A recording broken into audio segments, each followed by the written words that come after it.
Good evening. The Union Township Planning Board meeting for November the 20th, 2023 is called to order. Ms. Rutledge, would you please recite the sunshine law, please?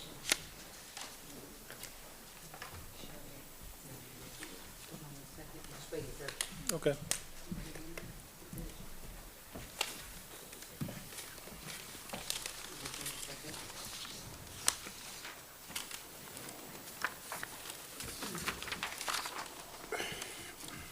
Pursuant to the Open Public Meetings Law, notice of this meeting stating the time and place was satisfied by the filing of an annual notice with the local source and the Star Ledger, newspapers of general circulation within the Township of Union, and posted on the bulletin board of the Township of Union Municipal Building. Thank you, Ms. Rutledge. I'm going to ask the Planning Board's attorney to swear in our engineer, please.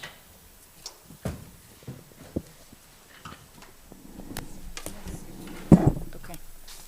The engineer, can you state your name for the record, please? Philip Hatterer. And do you swear that the testimony you're about to give is the whole truth to the best of your ability? Yes. Thank you. Ms. Rutledge, would you please take a roll call, please? Ms. Frazier? Present. Mr. Lee? Here. Mr. Lewis? Here. Ms. Perkins? Reverend Starling? Mayor Figurito? Committeeman Bowser? Here. Ms. Ricketts? Here. Mr. Miller? Here. Mr. Cogan? Here. Chairman Johnson? Here. I'll take a motion to approve the minutes of the last meeting, August 24th, 2030, or So moved. 2023. Second? I'm sorry, I didn't hear. Who made the motion? Michael Cohen, so move the adoption of the minutes. And second? Roll call, please. Ms. Frazier? Yes. Mr. Lee? Yes. Mr. Lewis? Yes. Committeeman Bowser? Abstain, not present. Ms. Ricketts? Abstain, not present? Mr. Miller? Abstain, not present. Mr. Cohan? Yes. Committeeman Johnson? Yes. And I'd like to take a motion to approve the resolution application 2023-06 RCG Realty LLC. Mr. Chairman, I move the resolution for the application. Thank you, Mr. Lee. Second? Second. Roll call, please. Ms. Frazier? Yes. Mr. Lee? Yes. Mr. Lewis? Yes. Committeeman Bowser? Abstain, not present. Ms. Ricketts? Abstain, not present? Mr. Miller? Yes. Mr. Cohan? Yes. Committeeman Johnson? Yes. All right, before we go into new business today, I do have some correspondence from Steve Hale's office, if he's here. Apparently, Mr. Hale, the 407 Chestnut LLC and the 2586 Morris Avenue, you'd like to table that? Yes, we're requesting the adjourn both of those, and by the way, on both, because there would be changes to the plans, we would renotice, so we don't need a specific date at this time. I'll work with Dan and Mr. Hatter. Okay, sure. No problem. Thank you very much for taking care of it. Okay. All right, and for the first new business, we have application 2023-12 BAPU Bapu Corporation. The attorney, please approach the board, please.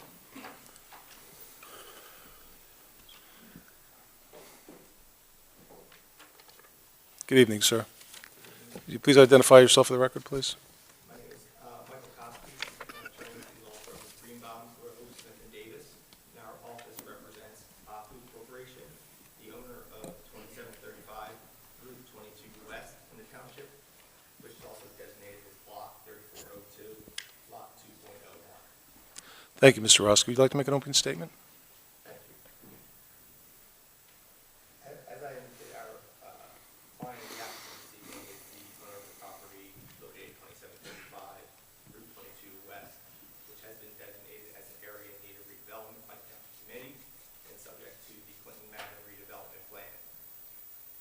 This evening, the applicant is requesting, in accordance with the redevelopment plan, approval to subdivide the property into two fully conforming lots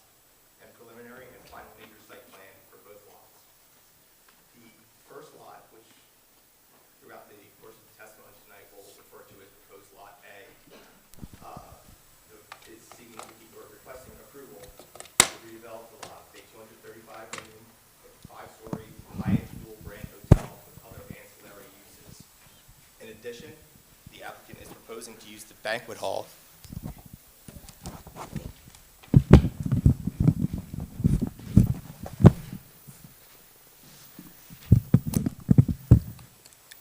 Is that better? There we go. As I was stating, the applicant is proposing to redevelop proposed Lot A with a 235-room, 5-story Hyatt dual-brand hotel with other ancillary uses. In addition, the applicant is seeking approval to use the 500-seat banquet hall currently located on the property as a temporary cannabis cultivation facility, and that temporary use would be in accordance with the redevelopment agreement to be entered into with the township. For proposed Lot B, the applicant is seeking to redevelop the lot with a 5-story structure to be used as a cannabis cultivation center and parking garage. Now, there has been a question as to the number of stories the parking garage and cultivation center is, which we will address in testimony this evening.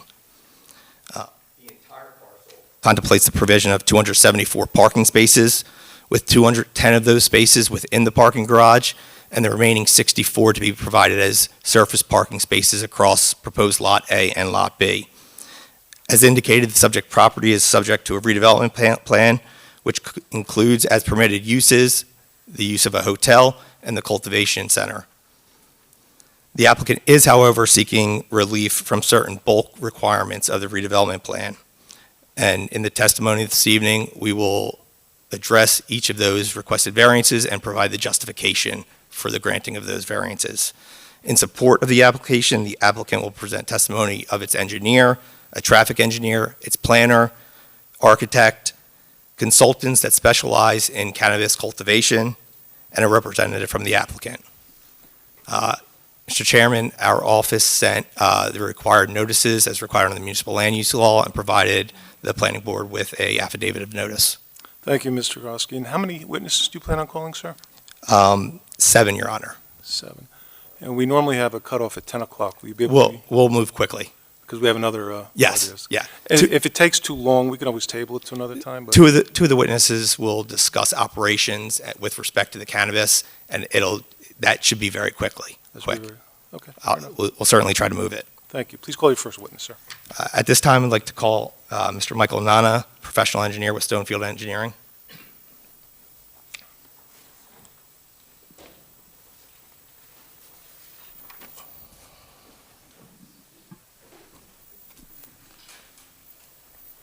Just remind them to spell their names, please. Sure. Give the USB.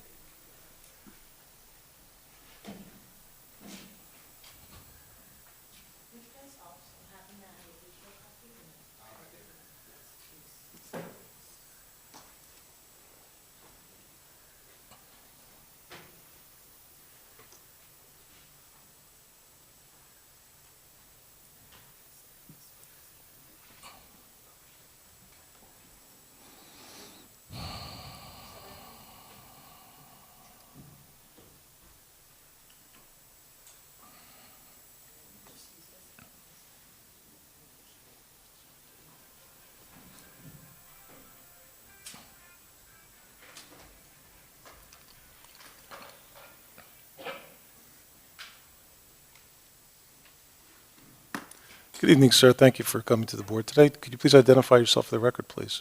My name is Michael Nona, spelled N-O-N-A. I'm a project engineer. Sorry about that. I'm a project engineer with Stonefield Engineering and Design, located at 92 Park Avenue in Rutherford, New Jersey. Okay, I'd like to ask the council to please swear in the witness, please. Do you swear that the testimony you're about to give is the whole truth to the best of your ability? I do. Thank you. Thank you. Mr. Nona, could you provide the board with the benefit of your credentials and experience? Yes. I hold a Bachelor's of Science degree in Civil Engineering from Wayne State University. I have 6 years of experience in land development and site design. And I have testified in front of multiple boards as an expert witness in the field of civil engineering. Thank you. Would you like to board to acknowledge your witness as an expert witness? Yes, Mr. Chairman, just to clarify, you do have an active engineering license in the state of New Jersey? Yes, I am a licensed professional engineer in the state of New Jersey. My license is current and in good standing. Would you like to move him for? Yes, could we please qualify? So ordered. Thank you, Mr. Chairman. Mr. Nana, could you describe your role in connection with the proposed project? Yes, I was the site designer. I designed the layout of the project, the stormwater design, utility design, as well as lighting, and assisted in permitting all the applications. Thank you. So the site plans that were submitted with the application, they were prepared by you or under your direction? Correct.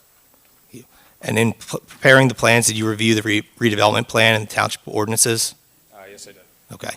If we could we first go to C2 to provide the board with some context of the existing conditions of the property?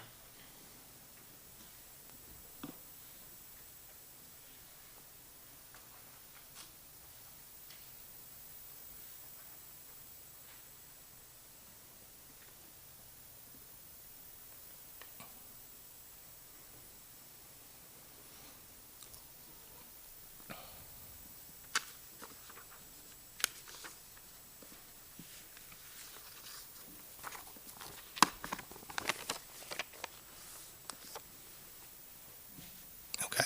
So the image on the screen is C2 that was submitted to the planning board with the site plan? Correct. Okay. If you could you just briefly discuss the current conditions of the site and location? I'd be happy to. So the site is located, as Mr. Koski mentioned, at 2735 New Jersey State Highway 22 West. The block and lot number is lot 3402, or block 3402, lot 2.01. The site is bounded to the south by the DOT right-of-way, New Jersey State Highway Route 22, is bounded to the west and the north by the Rahway River, and which lies within county parkland. And to the west, there is an existing car dealership. On site, we have 4 existing buildings that are all vacated. There are 2 hotels, as well as a banquet hall and a small single-story residential building. The site is almost completely impervious at 93% lot coverage, and currently is underutilized, with existing utilities connecting to the Route 22 right-of-way. Moving on to the proposed condition. As Mr. Koski also mentioned, we are proposing to subdivide the lot into two distinct lots. We will refer to the lot on the west side with housing the hotel building as Lot A, and the lot to the west as Lot B.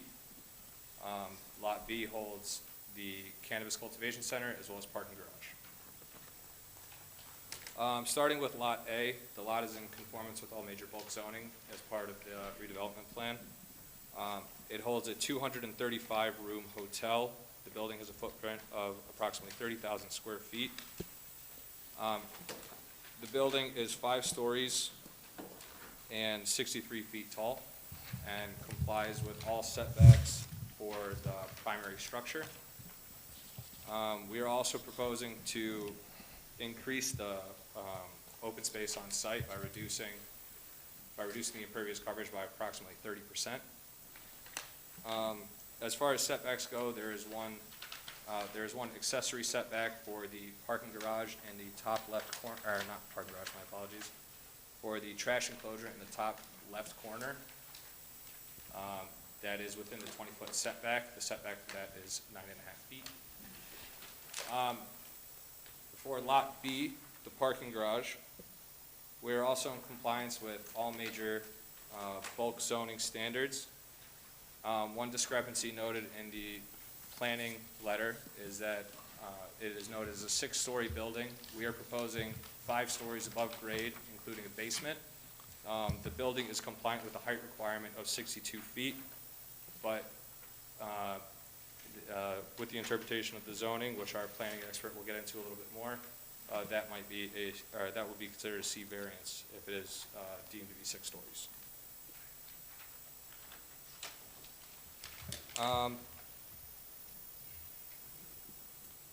The site proposes 274 parking spaces, where 236 are required. 64 of these spaces will be open air at grade, with an additional 210 spaces within the parking garage. We are also proposing to include 10 electric vehicle make-ready spaces, or 11 make-ready spaces where 10 are required. And as noted in the parking letter, we will include one more ADA accessible parking space on site. The applicant also proposes to have a shared parking agreement between the two parcels to ensure that the hotel has sufficient parking, as well as a shared access agreement between the two lots, so that the 2 points of egress to the NJDOT right-of-way will be accessible for tenants of both buildings. All utilities will be pulled from the New Jersey State right-of-way and are readily available. And moving on to the stormwater pattern on site.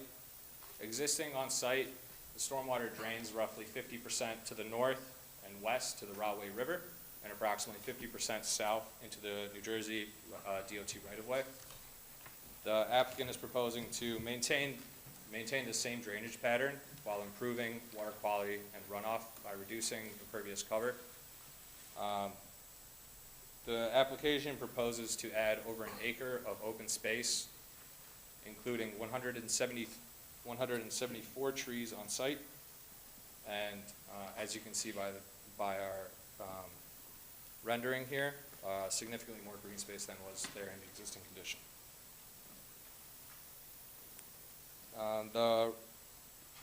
As I mentioned before, the Rahway River, the site is bound by the Rahway River to the west and the north. The Rahway River does not house any endangered species and is not a trout-producing stream. There is a 50-foot riparian buffer associated with the Rahway River, which does not reach the site, and there is a flood hazard elevation of 84 degrees associated with that river, which also does not reach the site. Per the definition by the DEP, this site is a major development, being it is over 1 acre.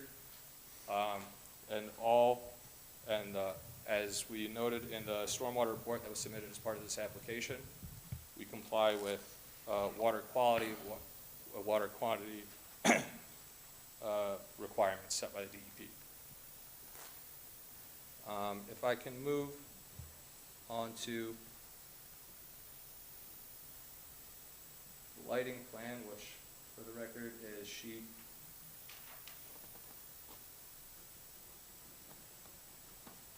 C8. The site is sufficiently illuminated for all tenants of the building and the parking garage and cultivation center. We do have two small discrepancies or variances that we are requesting. One for the maximum allowable light at the property line. That happens along this north property line and along the west edge. Along the north property line, there is some light spillover into the adjacent county parklands. And on the west edge, there is some spillover onto the adjacent car lot. On the car lot, there are existing light fixtures along the property line, and that parking lot is fairly illuminated at all times, so we do not believe this will be a nuisance to the residents to the right, or to the west. And along the rear property line to the north, there's property line as well as a lot of vegetation, which is not modeled in this plan, and we don't believe this will cause any nuisance to anyone to the north.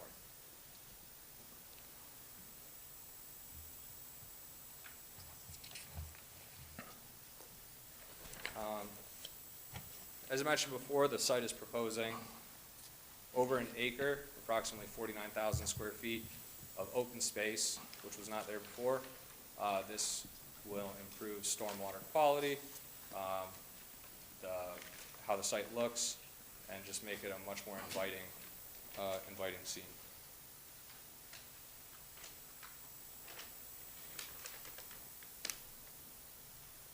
If there are any, I'm happy to answer any questions from the board. Otherwise, I can move on to addressing some of the questions in the planning letter received on November 13th, 2023. Well, when your If I witness may. is finished, then we'll take the, Sure. Just to reiterate, the two lots are fully conforming under the redevelopment plan, and do not require any variances with respect to this subdivision. That is correct. Right. And the redevelopment plan permits the proposed uses in this area. That is correct. Okay. And we'll be providing additional testimony with respect to the variances from the bulk regulations later this evening. Correct. We will be hearing testimony from our traffic engineer and as well as our planning expert, who will address the C variances a little more in detail. So at this time, you want to go through the engineer's planning review letter of November 13th?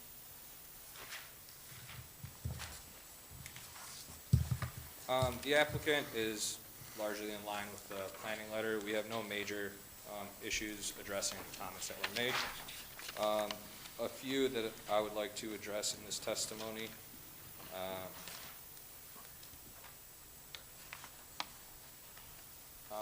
First, I'm going to address comment 3.5. There's a question about whether or not we will be providing signage on site.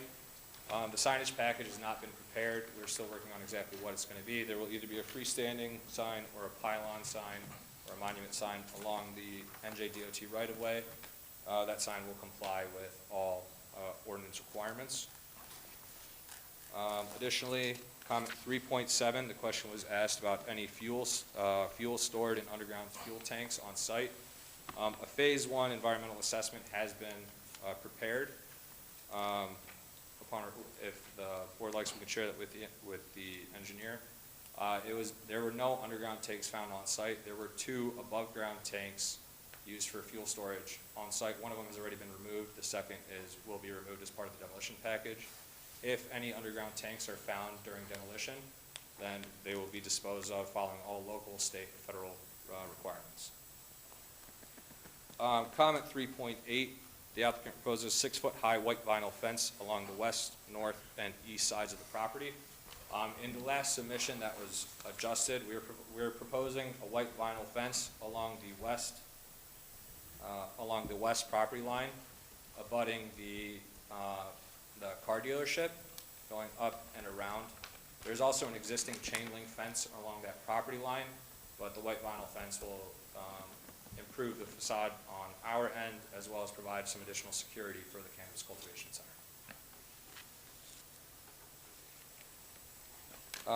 Comment 4.5, the applicant states 25-year storm event will be conveyed without exceeding the capacity of the proposed stormwater piping. In reso compliance, we're more than happy to provide all stormwater calculations and profiles as requested by the board engineer. Michael, could you just touch on 4.1? Yes, 4.1, grading information is provided on the plan. Additional grades should be shown around areas of ADA accessible spaces to confirm compliance with the ADA grades and codes. We are more than happy to provide additional grades in all ADA parking spaces, and we can coordinate with the board engineer if anything further than that is needed.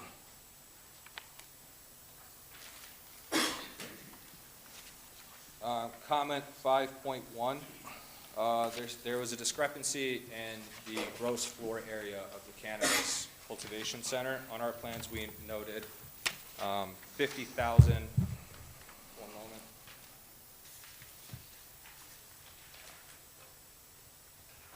50,835 square feet, where the board engineer noted 58,073 square feet.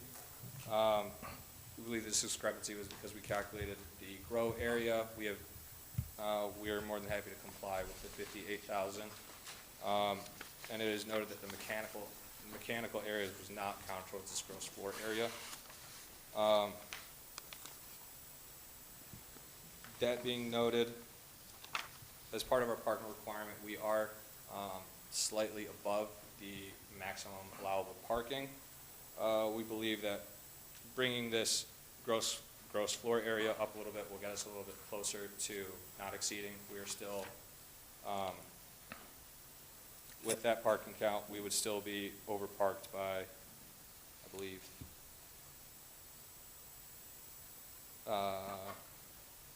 42 spaces per the board engineer's notes. And just to clarify that, we're providing the required parking. We're providing additional parking in excess of what's permitted, and under the redevelopment plan, an applicant is limited to providing 110% of what is otherwise required. That is correct. We have sufficient parking for all uses on site. We are providing slightly more than the maximum allowed by the redevelopment plan. We believe that the additional parking will be useful as far as the hotel goes and supporting the staff on site, as well as when we initially reduced the number of rooms from the hotel from 280 to 235, changing the footprint of the footprint of the parking garage was going to remain the same. So if it was there, we left the parking as was, as opposed to removing them.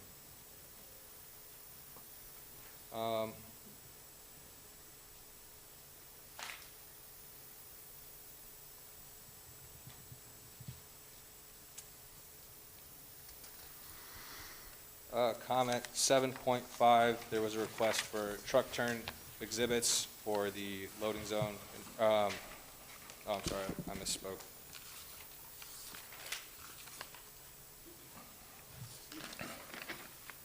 It's 7.1, asked for truck turn templates for emergency. Thank you. Yeah, truck turn templates for emergency vehicles as well as fire trucks. We are more than happy to comply with that, and we'll submit it as part of resolution compliance.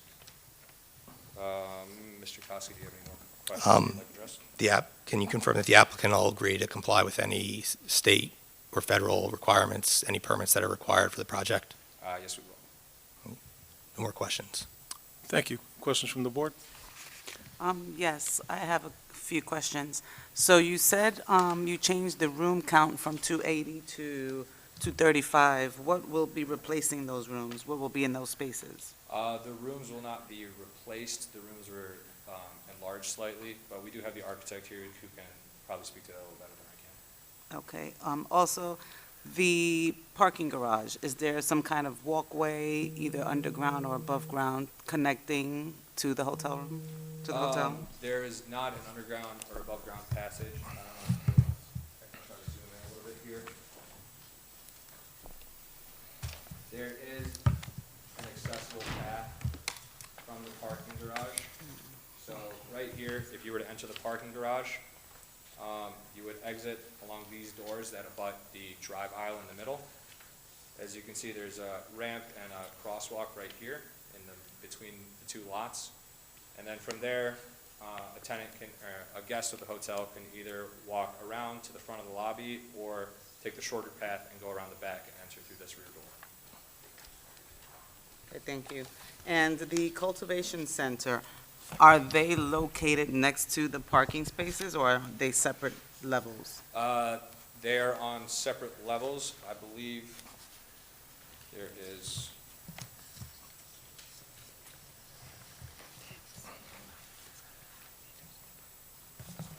There is one floor where the grow room is adjacent to the parking, but is separated by a wall, and there is not access from the parking to the grow rooms. But we have the architect of record here. He can address the interior of the parking garage a little better than I can. Okay. Oh, so you wouldn't know if they have elevators in the parking garage? That I'm not sure about. Okay, thank you. Question that I have is, when you're exiting the garage in itself and you're walking down the path to walk to the front of the hotel, is it going to be some type of overpass or some type of covering in times of rain or anything like that? No, there will not be. If you can see this dash line here, there's a partial canopy that covers part of the sidewalk. And then across the road, if it was raining, people would most likely go to the rear where there's just a short bit of uncovered area where they would have to walk, and as well as across the drive aisle. Okay, so you don't know, let me repeat, you don't know whether or not there'll be elevators, so you don't know if it's handicap accessible or anything like that in the parking garage, right? I'm not sure if there are elevators. We're anticipating when we adjust the handicap accessible parking, we're planning on moving more of it closer to the hotel, closer to the front of the building, so that all handicap spaces are, much closer to the building. They don't have to cross the entire site to get to the hotel.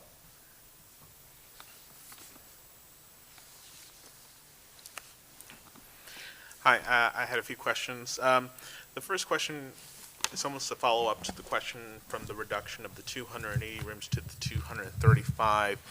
And I'm referencing two letters from the engineer, I think one from July and then one from this month, that even though you have the reduction of the rooms from 280 to 235, the square footage of the hotel and the number of floors of the hotel building is still the same. Is that correct? That is correct. Okay. My next question pertains to the parking spaces. And again, I'm just referencing the engineer's letter in which I think it had counted 277 spaces, then plus the EV credits. In your testimony, you're saying 274, which is a difference of 3. Can you reconcile, and can you just confirm tonight, what is the number? Is it 274 or 277? I double-checked the count today. I went through the architectural plans and counted 210 spaces in the parking garage. In the planning letter, the engineer says that there are 213 parking spaces in the garage. We're more than happy to go through it again and double-check, but when I counted it this afternoon, after reviewing the letter again, I counted 210. Okay. And my next question pertains to the mentioning, the referencing of tanks on the property. Currently, is the site heated by oil or by other sources of energy? That would be an operations question that the owner can probably answer a little bit better than I. I know right now that the banquet hall and the hotel are both vacant, so there's not really heating going on aside from. Okay. And we will be presenting the testimony of Mr. Patel, a representative of the applicant, who will be able to respond to that for you. Okay. But you also mentioned that there were some removals of tanks on the property, right? Yes, in the phase 1 assessment, it was stated, this is before we were involved in the project, it was stated that there were 2 tanks and one was removed and there was 1 remaining. Those are also, it's worth noting, in the assessment report, those are both noted to be above ground, not below ground. And are these oil tanks? I'm not sure about that. Okay. I'll save that follow-up question for the subsequent witness then. All right, thank you. Further witnesses from, Follow-up question, Mr. Lee, is if the hotel is remaining a 5-story hotel with a footprint of 41,887 square feet, and you're reducing the number of rooms from 280 to 235, what will the space that was set aside, what are 45 rooms? What use will that space be put to? I think the applicant will be able to provide an answer to that, but my understanding is that the individual rooms are being enlarged. So that additional space from those 45 rooms that we're taking out is being redistributed to the other rooms that are remaining. Whose decision was that? I think it was a business decision that the applicant made in connection with its proposed partners.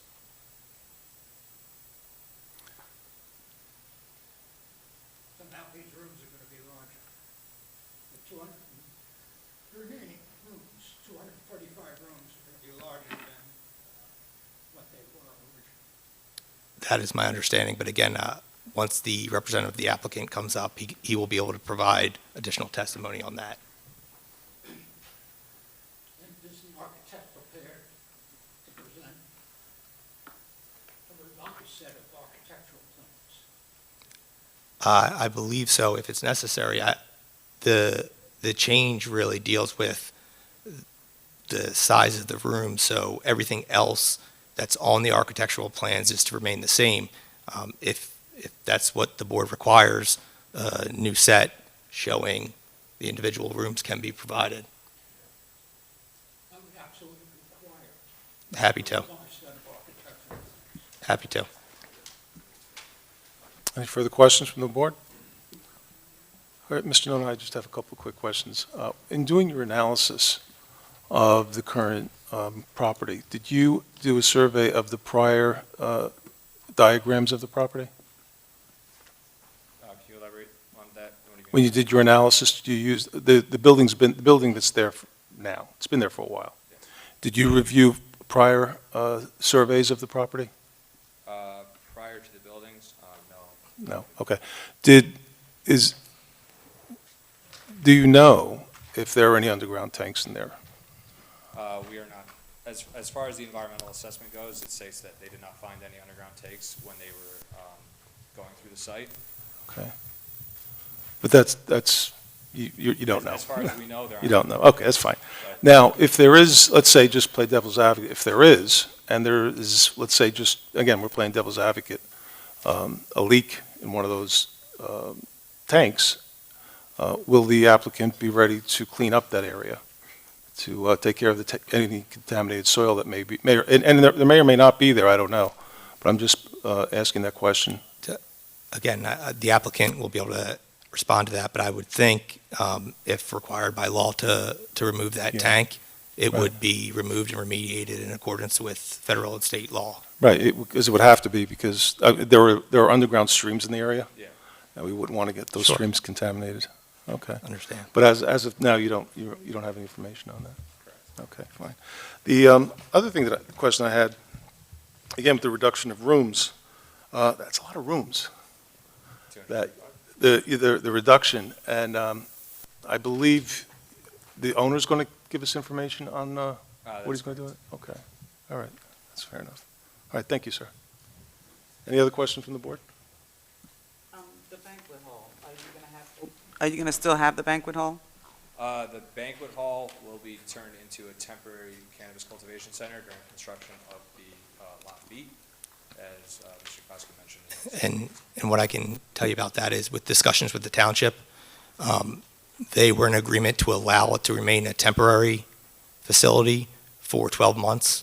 And under the redevelopment agreement, it provides that that use would terminate at that time. Okay, thank you. Any other questions from the board? Questions from the public? Mr. Koski, your next witness, please. Thank you. If I could call Mr. Nicholas Kennedy, traffic engineer with Stonefield Engineering.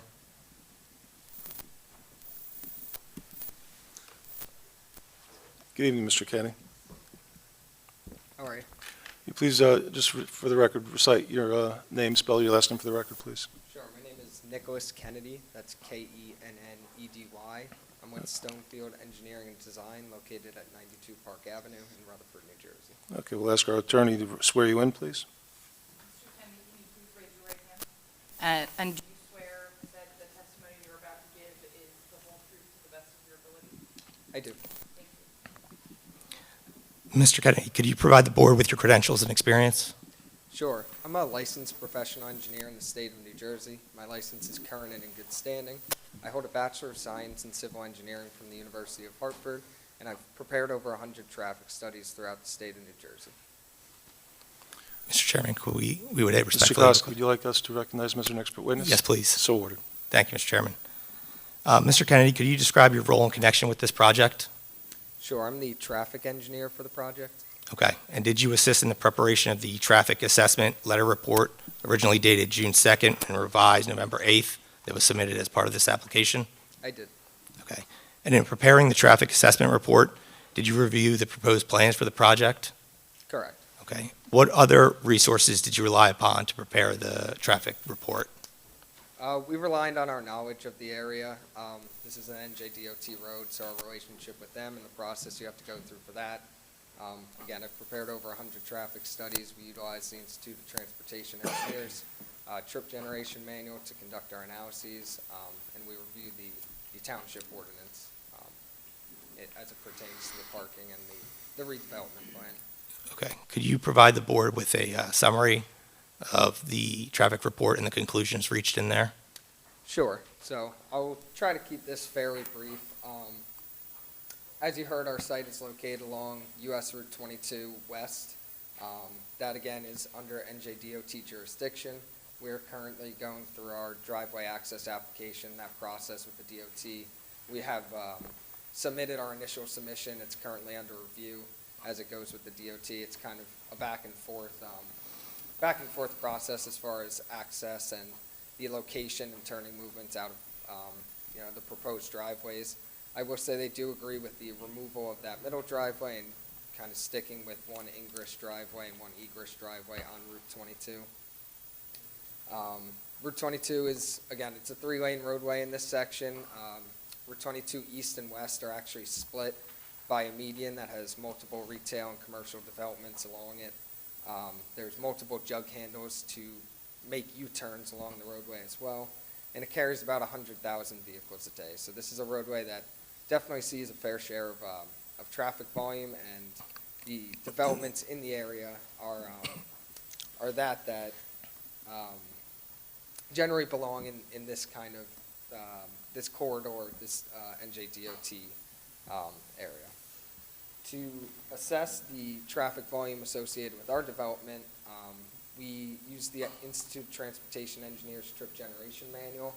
What we wanted to get a better understanding of is the trip generation of the site today. Although some of the buildings are vacant when they were open, what was the traffic volume going in and out of that development compared to the trip generation of our site? So we took a look at the banquet hall and the hotel that was on the site, compared that traffic volume to the proposed trip generation of our site, and what we found is fairly comparable results between the two. You're going to see pretty similar traffic volumes coming in and out of the site at a fully occupied development as it is today, compared to the development that is proposed. We also took a look and analyzed the circulation and parking of the development. I know our site engineer talked a little bit about it, but I'll get a little more into the parking now. I know we are slightly over that parking maximum. I think the point here was to provide more parking for the hotel in the industry, especially the Institute of Transportation Engineers. You typically look for about 1 parking space per hotel room. The redevelopment plan calls for 0.8 parking spaces per bedroom. So we tried to find some middle ground between that redevelopment parking requirement and what the industry typically looks for. What we came out to is about 0.9 spaces per hotel room. So it's kind of found the middle ground between those two parking requirements. And again, I do understand we are slightly over that parking maximum as per the redevelopment plan. Again, as our site engineer testified to, we have conducted our truck turns. We agreed to provide all of the necessary emergency vehicle and delivery vehicle truck turns, but I have analyzed them myself, and the radii and driveway widths on this site are sufficient to facilitate those turning movements for those vehicles. I think with that, I'll just mention quickly one of the comments within the planning review letter. Colliers, did agree that the traffic impact of this development would not be significant. That was essentially the conclusions of our traffic report, is that there's not a significant impact based on the traffic volumes associated with this site. Thank you. And if you didn't, could you just address comment 7.4 from the engineer's review letter with respect to any discussions with NJDOT? Oh, sure. As I mentioned, we have made our initial submission to the NJDOT. We're awaiting feedback from them. They do agree with removing that middle driveway, but again, with the NJDOT, it sometimes takes a little longer for review than you would like, but we are in constant discussion with them about this development. Thank you. Mr. Chairman, that's all the questions we have for this witness. Thank you, Mr. Kosky. Questions from the board? Question. The ingress driveway right now is unlit, correct? I'm sorry, it's what? The ingress driveway that you're proposing is not well lit. Is not well lit. There's no light. Do Um, you see that as a potential problem? Because if you miss that driveway, you wind up having to make 2 U-turns on 22 to get back to the hotel. I think as our site engineer testified to, the lighting on the site as it is today and as it will be in the proposed condition are different. I'm assuming that the lighting will be in compliance with the NJDOT lighting requirements. I believe it's 0.2-foot candles outside of the or you can't go over 0.2-foot candles outside the right-of-way, but anything inside your property could be as well lit as you like. So the condition that's out there today will not be the condition that it is in the future. Had you considered a pylon sign or even a ground-mounted sign? I think as our site engineer mentioned, I don't believe the signs are located on the plans today because they haven't been finished, but we are going to be providing some sort of sign to direct people into the site. Thank you. Further questions from the board? Yes, I have a question. So, I don't, and excuse me if they addressed this already. The Cannabis Cultivation Center, is that for just growing, or are individual sales going to be taking place? Or bulk, sales? To my knowledge, it's just for growing. Okay, The Right, sales are. There will be no sales from the property. okay. Thank you. A couple questions with regards to the methodology that you use for this report. The application states that a component of the hotel is the Hyatt House long-term stay, and I assume that's an extended stay where a patron would stay more than just simply 1 night or 2 nights, that they would be there for a prolonged period of time. Have you integrated or incorporated that as part of your methodology in the generation of trips that component would generate? Our traffic report utilized land use 310, which is just a typical hotel. I can say from working in the past 6 years on different long-term stay hotels and your more generic hotel, the trip generation is fairly similar between the two. I think the long-term stay has a slightly lower trip generation, if I remember correctly, but between the two, as far as the traffic volume in and out of the site, they're very comparable land uses. Got it. And my next question to this is that with the Township of Union being quite close to Newark Liberty Airport, I think we're only around 4 or 5 miles away, roughly around 10, 15 minutes. That's correct, right? There are hotels in that general area that offers shuttles, bus shuttles, to and from the hotel to the airport. Does your methodology also incorporate the possibility that the hotel could provide shuttle services to and from Newark Airport if that clientele is coming to the site? It does not at the moment. I think it was also mentioned in the review letter. Our report didn't take into account any traffic reduction as far as shuttles, or there's an NJ Transit bus stop right outside the site. Our methodology took a conservative approach, as in every trip is a self-driving vehicle. So, if there was a shuttle to and from the site, more of the guests at your hotel room are arriving and departing in one vehicle rather than each of them arriving and departing in their own vehicles. So our report was conservative in that nature. Thank you for establishing that. Any other questions from the board? Yes, Mr. Chairman. Mr. Kennedy, would you be able to close this window that's covering the I'm render?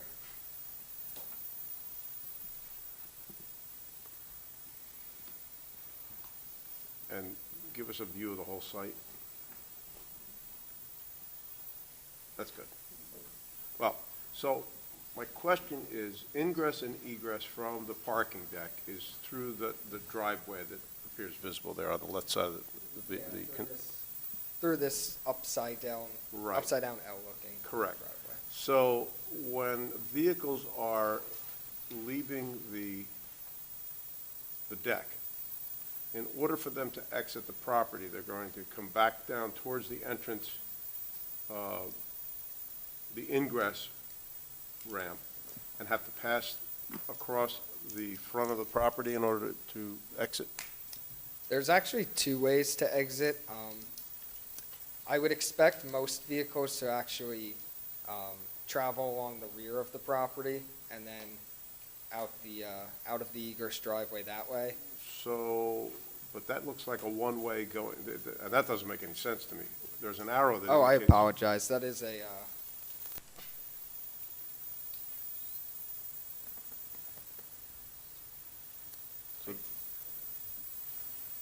The arrow there, I think that actually is a two-way driveway, and the arrow is covered by this tree here. okay. Can you move the cursor? And- Yeah, there is an arrow on there to show. Yeah. So that actually is a two-way driveway. It's just the. And how wide is that road surface? 24 feet. Okay. All right, thank you. Any other questions from the board? All right, Mr. Kennedy, I just have a couple of questions for you, and thank you for your presentation today. It was done very professionally. You testified earlier that your study is awaiting feedback from the Department of Transportation, sir? Correct. Have we received that feedback yet? I believe we received a letter either at the end of last week or today. I have not reviewed it yet, but we received a letter from the Department of Transportation with a review. Okay. Would you like to share their conclusions with us, or do you want to? As I briefly mentioned, I believe the department agrees with us sticking with two driveways, one ingress and one egress. The locations of those driveways might change slightly, but generally, with these DOT, their initial review letters, it's a lot of cleaning up the plans and making sure some of the larger items, like the removal of a driveway, are addressed before kind of getting into the nitty-gritty of it. Are you certain that's what the letter said? Am I certain that? Are you certain that's what the feedback says? The feedback says that the driveway locations may change. There's plenty of other comments within them, generally pretty minor, but agrees with the movements of the driveway. The one that you received last week, was that included with your package, sir? I'm sorry. The feedback you received from the Department of Transportation, was that included in your package? Because I don't see it. Wait, the letter from the NJDOT, was it included within this package? Let's go back a little bit. You testified that you believe that you may have received feedback from the DOT, possibly, I'm paraphrasing, today or last week? I believe so, yes. Okay. Is that included in the package here? No, it was Don't not. believe No. so. It's Okay, not been that's specified. fine. All right, thank you. Yep. No further questions. Any questions from the board? Questions from the public? All right. Mr. Kosky, please feel free to call your next witness. Thank you, Mr. Chairman. Now I'd like to call TJ Ritchie, professional planner with Stonefield Engineering.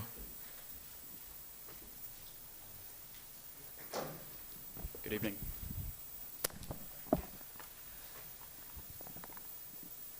Name is TJ Ricci, last name is spelled R-I-C-C-I. Business address, 92 Park Ave, Rutherford, New Jersey. Thank you. Our attorney will swear you in, sir. Do you swear that the testimony you're about to give will be the whole truth to the best of your ability? Yes, I do. Thank you. Mr. Ritchie, could you please provide your credentials and experience? Sure. I am a project manager and planner at Stonefield Engineering and Design. I have a bachelor's degree as well as a master's degree, both from Rutgers University, which I studied city and regional planning, licensed professional planner in the state of New Jersey, certified by the American Institute of Certified Planners.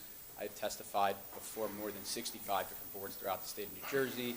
I've been before Union, but I believe it was zoning board. Thank you. And your license is active? Yes, it is. Thank you. Mr. Chairman, we'd ask that he qualify as an expert witness. So ordered. Thank you. Mr. Ritchie, could you describe your role in connection with this project? Sure. So I was retained by the applicant to review the site plans and the proposal in its entirety, cross-reference it with the applicable redevelopment plan requirements, and ultimately deliver my planning conclusions at the hearing. Thank you. And as you said, you had a chance to review the redevelopment plan and the regulations that apply to this property? Yes, I have. Okay. And the project calls for the subdivision of property into 2 lots. This is permitted under the redevelopment plan? Yes, it is. Okay. Next, if we could just go through the variances that are being requested by the applicant, specifically Section 8B of the redevelopment plan permits variances for bulk regulations if the statutory criteria of NJSA 40:55D-70C are met. As was stated earlier, we believe that there are 6 variances being requested. However, the engineering review letter we received identified a potential 7th. So, Mr. Ritchie, if at this time, could you first address the potential variance with respect to the stories? Sure. So we did see in the letter that we have on the site plans 5 stories are proposed, and then the letter calls out 6 stories. So the interesting thing with that, we're compliant in terms of feet. So you're allowed to go up 65 feet, and we are 62.2. So then what we do is we look at what we think was considered a story. We looked at basement and cellar because we do have operations that are happening essentially below grade. So the code is actually silent on if you include them as a story or not. So then what we did is we essentially interpreted the number of stories, or what we would say is exposed levels on the exterior as the stories, and that's where we concluded with the 5 levels. Furthermore, as well, like if you're, it's kind of tough to be out of compliance with the number of stories, but be under the maximum amount of feet that you're allowed to go up. So that was just kind of a further indication that I believe that we are compliant with the number of stories, as the 5 stories, because we are compliant with the 65 feet maximum. Thank you. So if the board were, however, to determine that it was 6 stories, do you believe that there's a justification for the granting of a variance? Yeah, and I'm happy to put them on the record if we are to seek that variance. And once again, I think the justification is, in terms of feet, we're actually have a lower building than what's allowed. And then, visually, like appearance-wise, you see 5, from the outside of the building, 5 levels above grade. So architecturally, you look at it from outside, it looks like a 5-story building because you got that one extra story that's in the basement. So I think that the intent of what the height requirements are trying to restrict, I think we meet the intent of that. Okay. At this time, could you go through the remaining proposed variances for the property?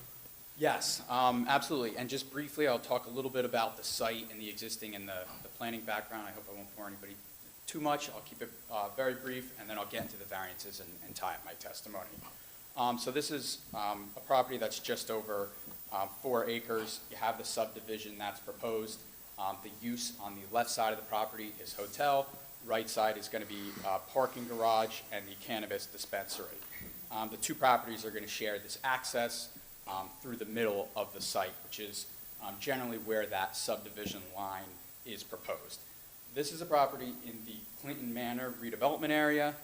It's a site that qualified as an area in need of redevelopment back in 2020, and the subsequent redevelopment plan was adopted early this year in 2023, essentially with the vision to encourage commercial development and stimulate additional activity, economic activity in Union Township. So that's why we're here tonight with this proposal.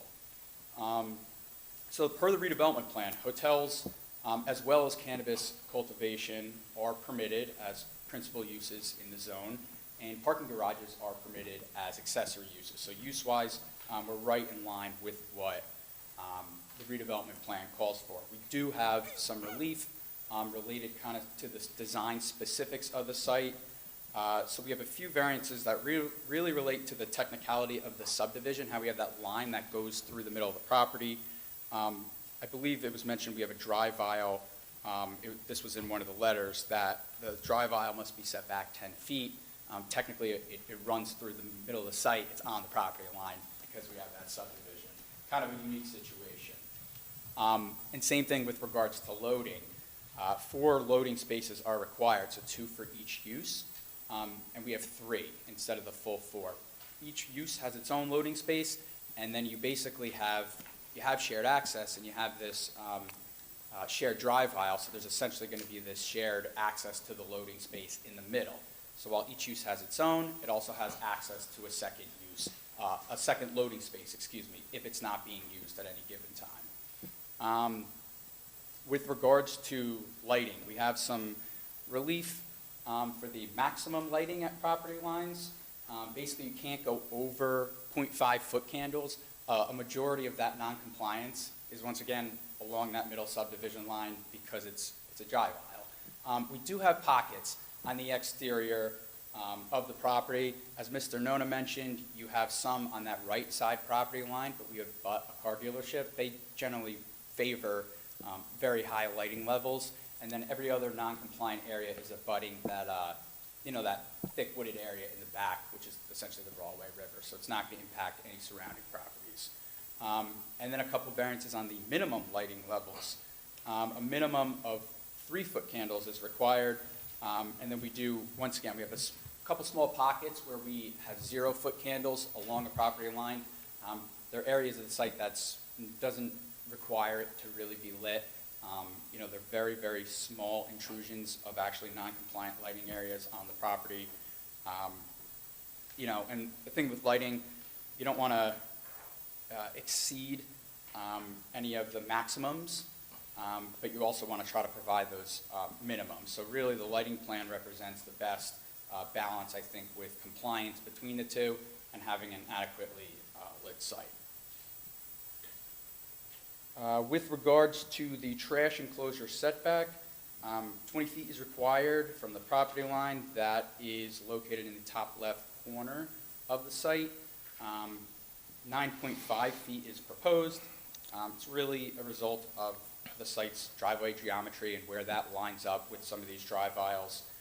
It's not abutting a property that will be developed, that is developed or will be developed hopefully anytime soon. So we don't really see any substantial impacts with regards to that. And then lastly, with regards to the parking. So normally we are testifying for not meeting minimum parking requirements. This is actually a maximum parking requirement. It's kind of a unique situation. What the redevelopment plan calls for is that you have your minimums, which we hit, but you can't have more than 110% total of the minimum. So you can't go more than 10% that they ask for. So we have 274 spaces. So we are essentially 11 spaces over that maximum 110% threshold. As Mr. Kennedy, our traffic engineer, had mentioned, this was born out of really Hyatt's operational decision, trying to get closer to that 1-to-1. So the redevelopment plan calls for the 0.8. They were looking for 1 per unit. They applied that 0.9 number, and that's right around where we're at. So they were trying to really balance their operational needs as well as sensitivity to the redevelopment plan parking requirements. That concludes the relief that we're seeking. And as with all relief in New Jersey, we look at what are the impacts of this project and these variances on the surrounding area. This is what we, as planners, kind of talk about as the negative criteria. This is the impact part of these variances on all the other surrounding uses. So for variances such as these, C variances, we weigh the pros and we weigh the cons of the development to see if it passes what we call the C2 balancing test. So we look at all the pros first. We have a project that has all permitted uses per the new redevelopment plan. It carries out the goals of the redevelopment plan, as well as the 2021 master plan, which is to support desirable non-residential development and establish realistic, market-driven, and financially feasible redevelopment plans to attract new development. I think that that's exactly what we're doing here today. The site is going to be very aesthetically pleasing. I know in its existing condition, it's in pretty moderate to poor condition as it stands now. It's a pretty old site. It's existed based on aerial imagery that I reviewed since the mid-'60s. So you're going to have all new sidewalks, pedestrian facilities, crosswalks, curbing, things like that. You have a fully compliant landscape plan, so we're actually reducing the total amount of impervious on site, and you're going to have all new plantings on the site. So you're going to have all these positive upgrades on the site. When you look at the actual relief we're seeking, a lot of it is very, what I like to call second-tier zoning requirements, because we're compliant with use, building setbacks, we're compliant with the coverage. Those are all your big ones that really guide land development. Most of the relief is kind of what I consider second-tier, albeit still important, but more things related to lighting, to drive aisles, to small accessory structures and things of that nature.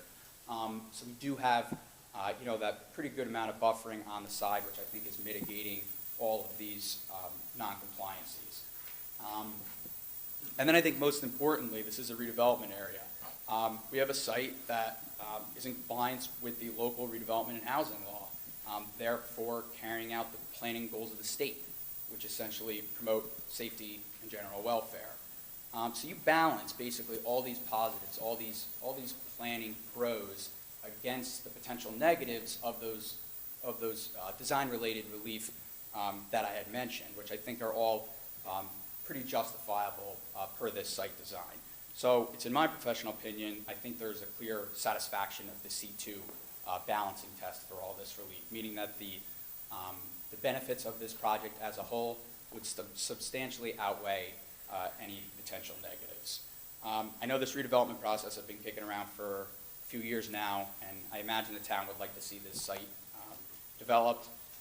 So I think honestly with a few minor relief items that really relate to this site plan, I think the applicant has made a good effort in making this happen. Thank you. Thank you. Questions from the board? Okay, I have a quick question, sir. Sure. And again, like with the other witnesses, thank you for sharing your thoughts with us on this. You testified earlier of, and I quote, all of these non-compliant. Sorry. Okay. This is very small. You testified earlier, and I quote, about all of these non-compliances. We have a lot of bells and whistles going on with this project. I hope you understand. What are those non-compliances? I was speaking on behalf of the site design, like the zoning and redevelopment plan requirement items. So the variances? Well, the non-compliance. Could you please identify what those non-compliances are? Would you like me to go through them? Section Roman numeral 5, subsection E3A requires a minimum property line setback for a driveway or drive aisle. The regulation requires 10 feet. We're proposing 0 feet. If I may slow you down, sir, what document are you looking at? The redevelopment plan. And the redevelopment plan is also within our rider. Can I see the cover, your cover of your document, sir? All right, I don't have that. Thank you. All right, please continue. Roman numeral 5, subsection E4A, deals with the number of loading spaces. The redevelopment plan requires 4 spaces. We're proposing 3. Roman numeral 6, subsection C2, deals with the trash enclosure. The redevelopment plan requires it be located 20 feet away from the property line. We're proposing 9.5 feet. Roman numeral 6D2 deals with the light intensity at... Sir, you're going way too fast. I'm sorry. Let's begin at the beginning again, please. Sure. This is this document, right?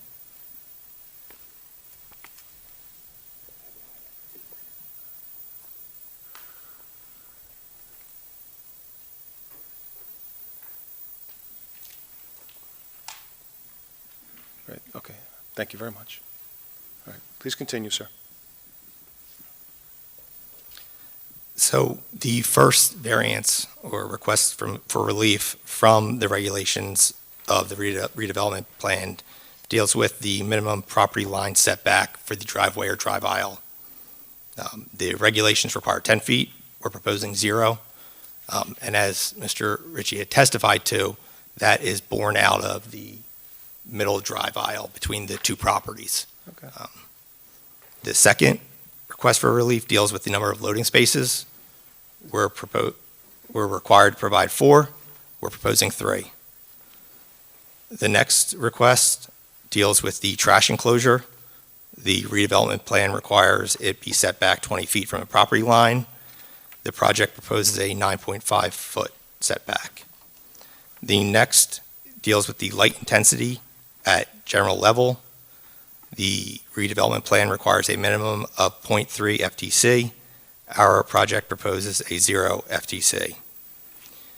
The next, it deals with light intensity at the property line, and it says that it shall not exceed 0.5 FTC. The project is proposing a 2.6 FTC. And then the next one deals with restrictions on the number of parking spaces, and that's been alluded to, that you can't exceed the 110%. And the final one deals with the stories of the parking garage and whether or not our proposed project has 5 or 6. All right, questions from the board?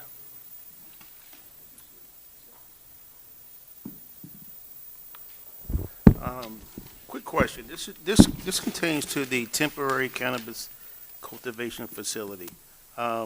What's the current status of the banquet hall right now? Do you know? I believe it's closed.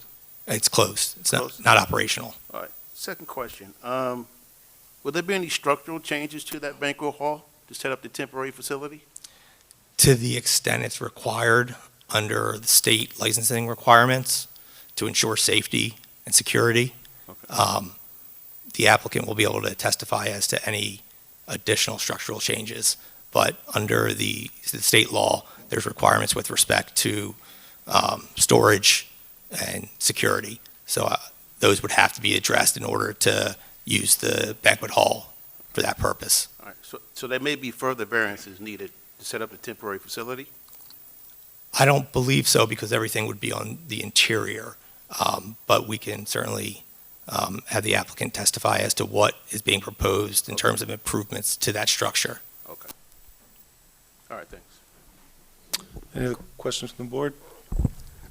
Jim, I have a question. In regards to cultivation, it's my understanding that there's a lot of odor generated from that process.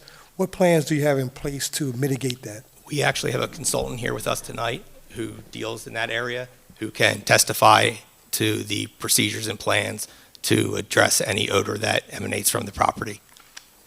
Thank you. Well, Any other questions from the board? Questions from the public? Okay, please, sir. Call your witness, please. thank you, Mr. Chairman. At this time, we'd like to call the architect.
Good evening, sir.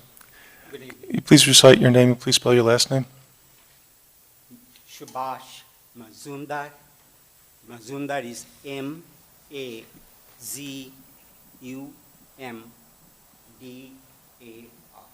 Thank you. And our attorney will swear you in, sir. Please do the swearing in, please. Mr. Mazumdar, can you please raise your right hand? Do you swear the testimony that you're about to give is the truth to the best of your ability? Yes. Thank you. Thank you, Mr. Chairman. Good evening, Mr. Mazumdar. Could you please provide your credentials and experience for the board? I'm a registered architect for the state of New Jersey. I have the registration for last more than 30 years. I've been working on several projects in the field of hospitality, hotels, restaurants, and other stuff for more than 20 years on my own. Have you ever testified before a planning board, zoning board? Yes, I did in the state of New Jersey, also in other states as well, including Pennsylvania, Delaware, Maryland, New York. Thank you. And you're I'm a current registration. My registration is current. And if I may ask, where did you study engineering, sir?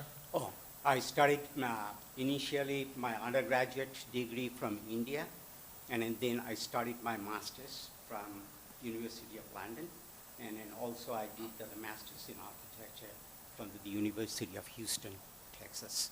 And you're licensed in New Jersey, right? I'm licensed in Okay, would you like to move? Yes, Mr. Chairman.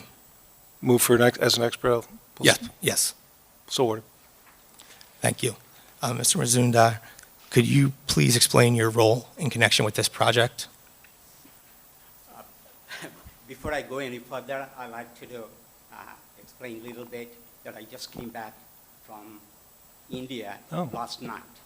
Welcome back. I've been away about a month, so whatever the new changes are, I'm not too familiar with it. I didn't get a chance to catch up with all the changes, but if the board allows. Well, if I may, would you like to table this so he can get some rest? Is that what he's asking for? I think we can get through the testimony pretty quickly, yeah. Okay. Mr. Mazumdar, were you retained by the applicant to prepare architectural drawings for this project? Yes. Okay. And on the screen, which was submitted to the planning board, are those the drawings you prepared? Yes.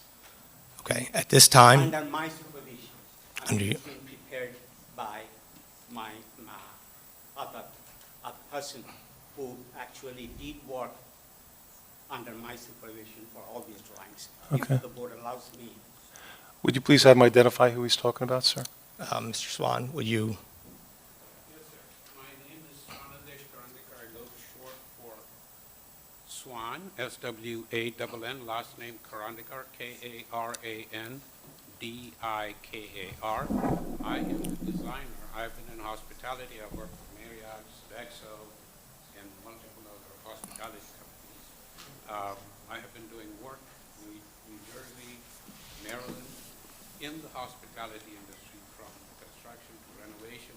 I've done project management, and my educational background. Well, if I can, He's not our expert Yeah, with yeah. architects. I just want to know who he was talking. Mazumdar is I up just here. want to protect the record that we knew who he was Thank referring you. to. I'm That's a all. designer. Mr. Swan, we're going to have the testimony from Mr. Mazumdar. Thank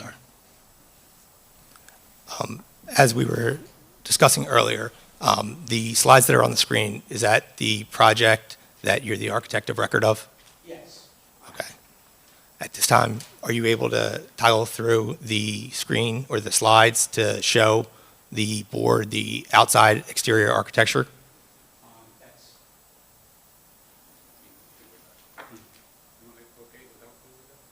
You could help him with it, but if you're going to testify, we have to swear to the truth first, sir. Yeah, I can swear to. That's up to your attorney there.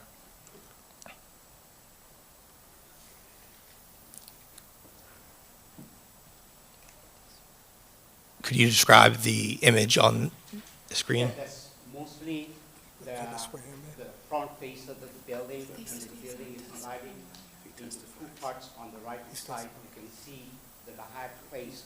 On the left-hand side is the Hyatt House, and the exterior elevation actually takes mostly from the prototype that the brands actually gives you to keep their image the same.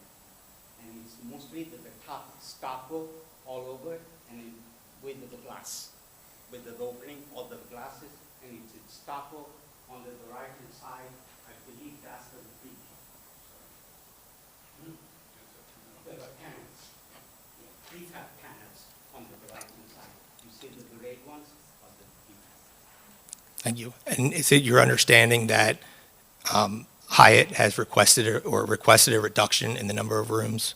Yes, Okay, and originally there was a proposal for 280, now it's 235?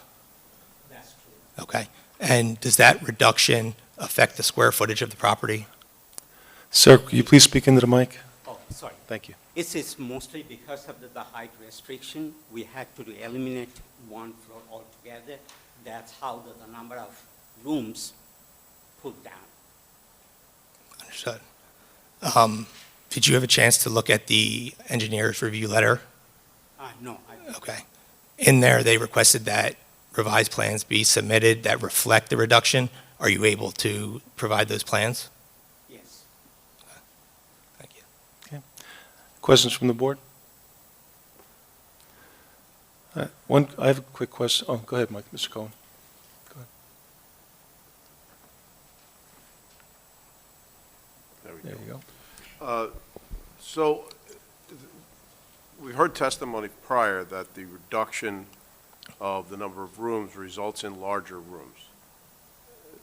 That each of the footprint of each of the rooms under the current plan are larger than the former rooms. Can you tell me what the square footage of the original rooms were and what they are now? Can I get his help to get that answer on? Because You would have to ask your attorney, sir, I don't know.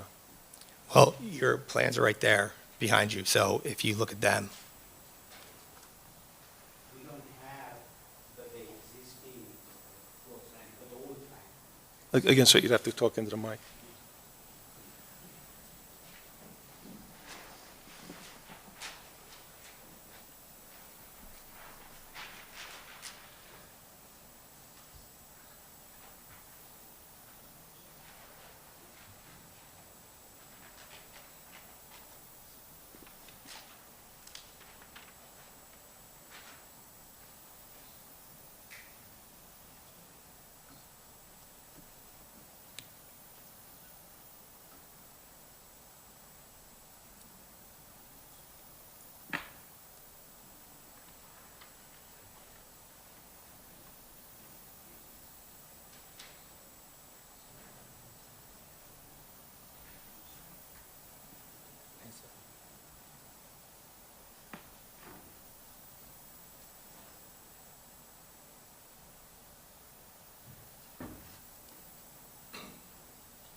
Mr. Chairman, we respectfully request just an adjournment with respect to Mr. Masunda's testimony. I was going to recommend the same, sick minds think alike. The fact that you just got back from India, and it quite clearly, he does need a little time to prepare. Right. I think that would be appropriate to table it for another date. We would request if I could just have the testimony of the two individuals here that deal with the operations of the cannabis cultivation Oh, sure, facility. sure. Yeah, I'm not saying we Because- stop now. Okay, I'm saying, they flew in from St. and also Louis, so- too, sir, if he has a report, his architect's report, we don't have it. Okay, So we'll We'll make need sure. that. Okay? okay. Okay. Thank you. Call your next witness, please. You're welcome, sir. At this point, I'll call Mr. Mansu Patel, representative of the applicant. Good evening, Mr. Patel. Good evening. Can you please recite your name and spell your last name for the record, please? Sure. Himansu Patel. Last name is Patel. Okay, our attorney will swear you in. Thank you, Mr. Patel. Do you swear that the testimony you're about to give is the whole truth to the best of your ability? I do. Thank you. Good evening, Mr. Patel. Could you confirm that you're here this evening as a representative of the applicant? Yes. And could you explain your role? My family has owned the property for 23 years. I represent, my father bought the property in 1999. I've been pretty much helping manage the property since I was a kid. And as a representative of the applicant, you're aware that the property is within a redevelopment area and subject to a redevelopment plan, which requires the execution of a redevelopment agreement. Yes. Okay. And as a result of that, have you been in discussions with the township to or negotiate and execute a redevelopment agreement? Yes. Could you provide a brief summary of the proposed ownership of the two properties, if the approval is to be granted? Sure. So there are going to be two entities. One is Bapu Holdings Urban Renewal LLC. That one is going to be owning the parcel that contains the hotel, and that will own and operate the hotel, and it will have a management agreement with Extreme Hospitalities, who are going to be helping us with the management of the hotel.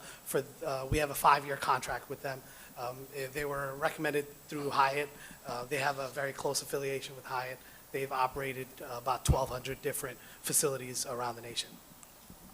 And then second parcel is going to be owned by Bapu Developments Urban Renewal LLC.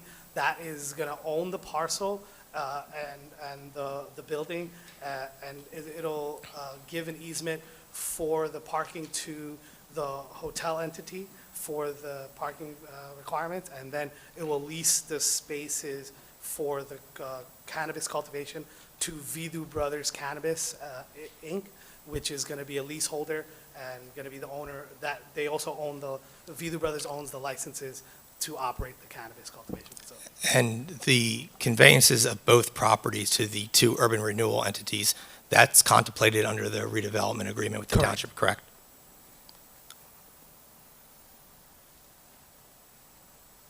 And you're aware that the township, if approval were to be granted with respect to the entire application and more specifically with the temporary use facility, that that temporary use will be limited as agreed to with the township?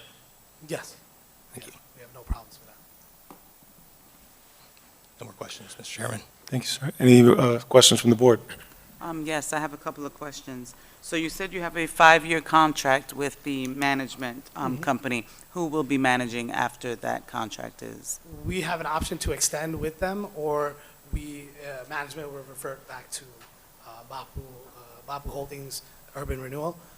But likelihood is we will extend, because they're a very reputable management company, and they're very good at what they do. And are you aware of any security that the Cannabis Cultivation Center will have? Yes, there's going to be, for all operational hours, there will be manned security. There will also be full security systems with closed-circuit television, as well as remote access to the security system for the owners when they're not on site. There will also be key card entries and heavy-duty doors, exterior doors, so there's going to be ample security, and it's all going to be compliant to state and local regulations. Thank you.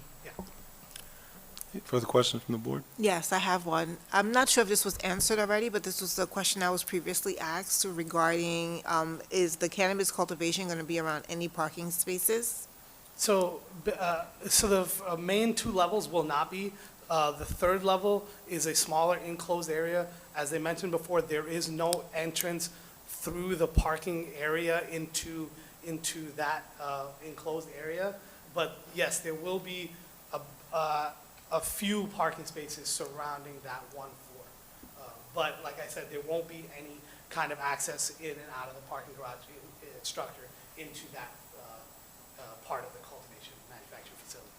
You can only enter from the cultivation facility itself, from the main level.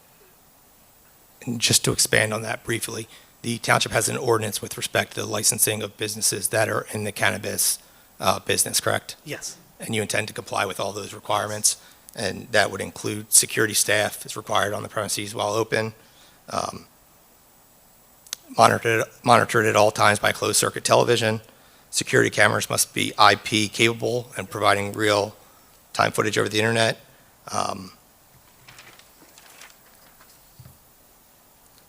The premises are only to be accessed by authorized personnel, and cultivation of cannabis shall take place in an enclosed, locked facility. Yes. Okay. Any questions from the board? Yes, I have several. So regarding the cannabis facility within the parking deck, can you, well, I understand from your attorney that you have other experts going to testify to the operation. Correct. All right, so it's a separate question. To the extent that the cannabis facility is successful, or at some point in time in the future isn't successful, What would you use that space for, the parking deck? Well, we could easily convert that into like a commercial warehouse and, I think there's a lot of need for commercial space units in the area. So I think we could easily, repurpose the space for some kind of a commercial office or, warehousing or something like that. And then, now shifting to the temporary use of the current banquet facility. It would seem to me like there would be extensive renovations required in order to be able to operate that as a cultivation facility. Actually, surprisingly, not much because we're using the existing layout and structures. Where even the grow rooms that we're setting up are going to be pretty much encompassing, because they're two separate banquet hall rooms. One is smaller, one is larger. So we are basically just going to partition off the larger one to have separate grow rooms, and then the smaller one we're going to do like a vegetation propagation room. So structurally, even the general room layouts are all going to be the same. We're just going to repurpose the rooms to fit our facility, our purposes. And then really the only thing is we're going to add some more ducting for air circulation, and then put some electrical work to add some lighting. And that's the main major things that we're going to be adding, and a little bit of a drainage, and that's it. How are you going to mitigate the odors that result from cultivation in the temporary facility and in the main facility? Yeah, we have a full extensive plan. Nick Holleran or Josh Evangelista will speak to it, but yeah, we have a full odor mitigation plan. Thank you, Mr. Chairman. Any further questions from the board? Could you give us some background on how the number of hotel rooms got reduced to 235? Yeah. 280? Was it Hyatt getting involved late in the game, looking at your architectural plans and saying these rooms are undersized? It was a little bit of both. It was mostly because originally we had 6 stories, and we reduced 1 story so that to comply with regulations.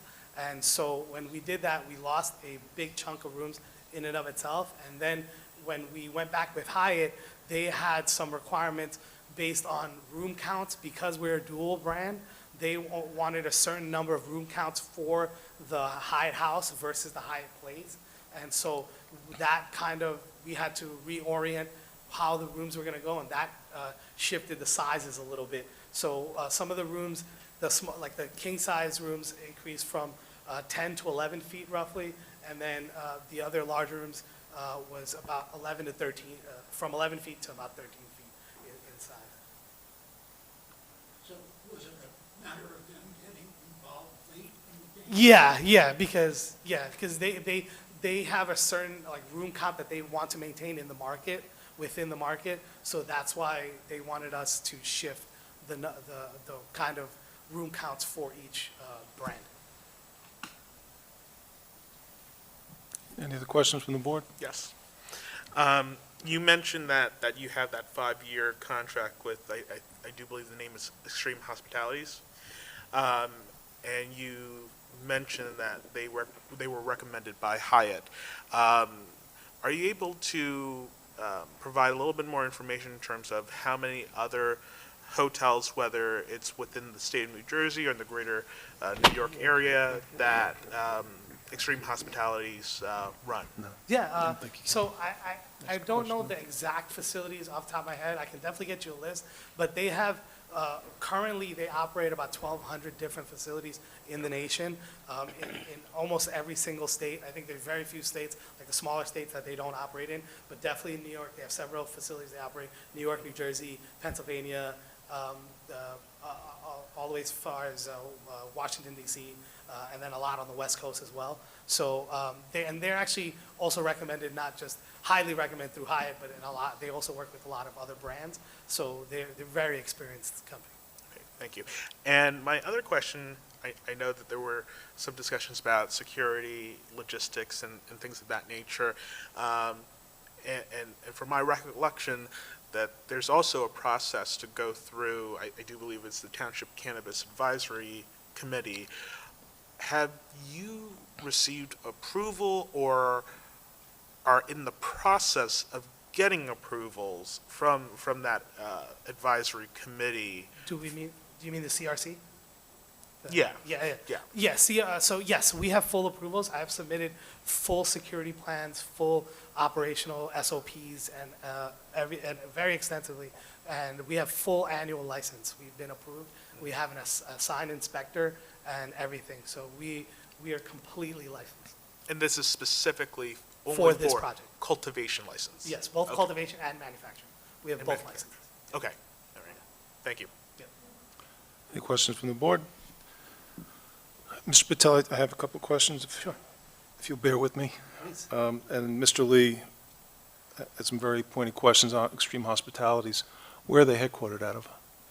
I believe in PA, but they also have a office in California, in LA as well. Okay. Do you know the name of your contact there? Yeah, Eric Rubino is one of the partners that we've been working with extensively. I can get you No, a it's full not- company overview. The other question I have is, and again, it's to echo what Mr. Lee's concerns about surveillance. You'll have surveillance cameras there? Yes, both the hotel and cultivation facilities will have full 24-hour surveillance with remote access for the owners and as well as any fire and police department. Where will the surveillance be? Exterior and interior, there's going to be surrounding the entire building for both buildings. The cultivation by regulation has to cover the entire facility for our surveillance. So there's going to be a camera covering every inch of the cultivation facility. And the hotel won't be as extensive, but it's going to be a very extensive surveillance system with the hotel side as well. And where will the monitoring be? There's going to be a set monitoring security room for both facilities. In the hotel, it's going to be separate, and in the cultivation facility, there's going to be a designated security room. Who will be monitoring them? There's going to be a security staff, so we have, on all operational hours, there will be full manned security staff. Okay. And will the surveillance videos, will they be recorded? Yes, 30-day recordings. And what, have you put a strategy in place on notifying the local police or fire department in Yes, case? yeah, we have a full security plan. What is that? I don't know if we submitted it with the council, but I can provide the full security SOPs. You can answer it. We're going to talk about things we need for the next Sure. round. Yeah. And we'll cover those things. You have a restaurant there. There used to be, yes. Is there going to be a restaurant when the hotel is built? It's just gonna be for like breakfast to serve the guests at the hotel. It's not gonna be like for outside customers. Like a de facto diner or something? It's not Yeah, gonna be exactly, yeah, just for hotel guests. And you said earlier that you applied for your license with the city already, with the township already? Yes. Okay, we do you have the we have actual the approval? resolution, Yes. Okay, you probably want to give that to your Yes. attorney too. Now, for the state, did you receive your state licensing? Yes, we have full annual license for both. Okay, and it's been approved? Yeah. Okay, good, thank you.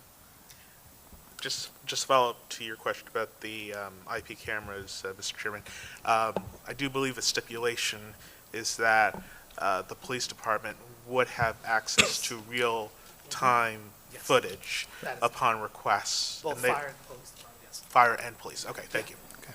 And just to further that, the township ordinance requires operators provide the Union Township Police Department with access to the real-time camera footage in case of an emergency, and then also to make video footage available upon request. Okay, great.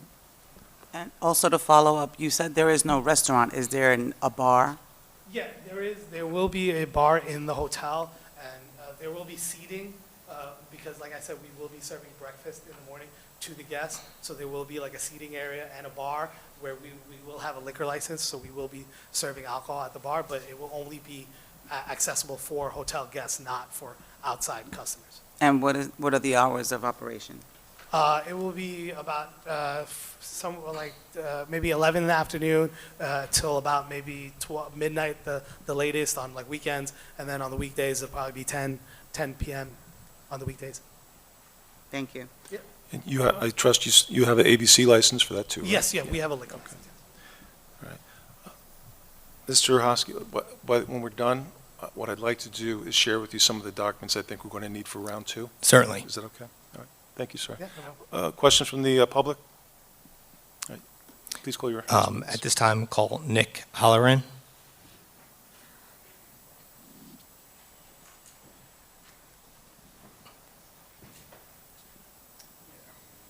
Could you state your name, spell it for the record? Yeah, I'm Nick Holleran. Holleran is spelled Hallloran. My experience, I've worked. Well, if you could just hold on for a second, sir, we need to swear you in. Oh, yeah. Mr. Halloran, can you please raise your right hand? Do you swear that the testimony you're about to give is the whole truth to the best of your ability? I do. Thank you. Thank you. Mr. Halloran, have you been working with the applicant to establish protocols and procedures with respect to the cannabis cultivation facility? Yes. Are you familiar with the proposed plans and the proposed project? Yes. Okay. And do you have any experience dealing with cannabis-related cultivation or development? I do. I've been working in the legal industry for about 9 years, both managing and building facilities in multiple states. Okay. And you are part of this project to assist the applicant with the cultivation facility, correct? That is correct. Okay. Could you discuss some of the procedures that you have in place for this facility, if approved, specifically dealing with the odor? Yeah, for the odor mitigation, we will comply with CRC regulations, which requires us to have carbon filtration within each room, and also have it as a airlock to where there's negative pressure in the room. We'll also have a secondary system in place through the exhaust, through the HVAC system, which we have 2 options. One of them is a oxidation, kind of an ozone generation, or a deodorizing ring that actually emits a fog to actually capture anything that's going from the facility. And are the plans to install one of those products at this facility? Yes, sir. Okay. And you believe that that should address any odors emanating from this project? I do. Okay. No more questions, Mr. Chairman. Questions from the board? Questions? Yes, Mr. Chairman. Sure. So I'm still not satisfied or completely understand how we're going to take an existing banquet facility and create that airlock that you described for the negative air pressure. Seems to me like what you just testified to regarding the filtration within the HVAC system could be retrofitted. But how do you create that negative air pressure in an existing building like this? So, for instance, in the flower rooms, we'll have a drop ceiling that we can actually have a vapor barrier, and we'll also be building, individual rooms, within the larger space. It may not be a perfect airlock, but we will, it really comes down to the ceiling and making sure that we have, proper gusseting around any of the drop ceiling or whatever system that we end up going with. Okay, thank you. Questions from the board? Just to follow up with that, and excuse for my lack of knowledge about the vapor lock, can you just elaborate more, especially when it comes to the existing banquet facility? And I'm not aware in terms of what the materials used in constructing that existing banquet hall, but I would assume that part of the cultivation is maintaining a certain level of humidity, and with humidity there's always risk for mold or any kinds of other fungi, anything of that nature. So can you expound a little bit more in terms of how, in leveraging that existing facility, meanwhile mitigating any of those risks that I've stated? Yeah, so environmental controls are very important to our business. So in each room, we will actually have a controlled dehumidification unit along with air purification, usually with a UV filter. And then the dehumidification is very important. It accounts for a great deal of our power usage. So each individual space will be environmentally controlled with individual equipment in each one that we can control it. And as far as the dehumidification, usually we try to be right around 50% humidity, where we are trying to dial in a specific vapor pressure deficit, along with monitoring our flower on the way out for water activity as well, to make sure that there's not a potential for mold in the future as well. And with cultivation, how's the watering process done in a mass cultivation facility? Is usually done with an irrigation system. So each plant will basically have a main line from our irrigation manifold to where basically we'll have drip emitters into every pot, where we can control how much it gets watered, what it gets watered, and how often, on a schedule for us. And there is also some that is done by hand, as in, propagation and some early veg, where you generally have a reservoir hooked up to a tank and a hose with a pump. Thank you. Questions from the board? Questions from the public? Mr. Koski, your next witness, please. Thank you, Mr. Chairman. Our last witness is Josh Saya, who will discuss operations at the proposed facility. Hello. Mr. Dyer, would you please recite your name and spell your last name for the record? This is Joshua Evangelista, Evangelista. Okay, you be sworn in, please. Mr. Evangelista, do you swear that the testimony you're about to give is the whole truth to the best of your ability? I do. Thank you. Good evening, Mr. Evangelista. Are you working with the applicant to develop the proposed cannabis cultivation facility? I am. Okay. And what experience do you have in developing similar facilities?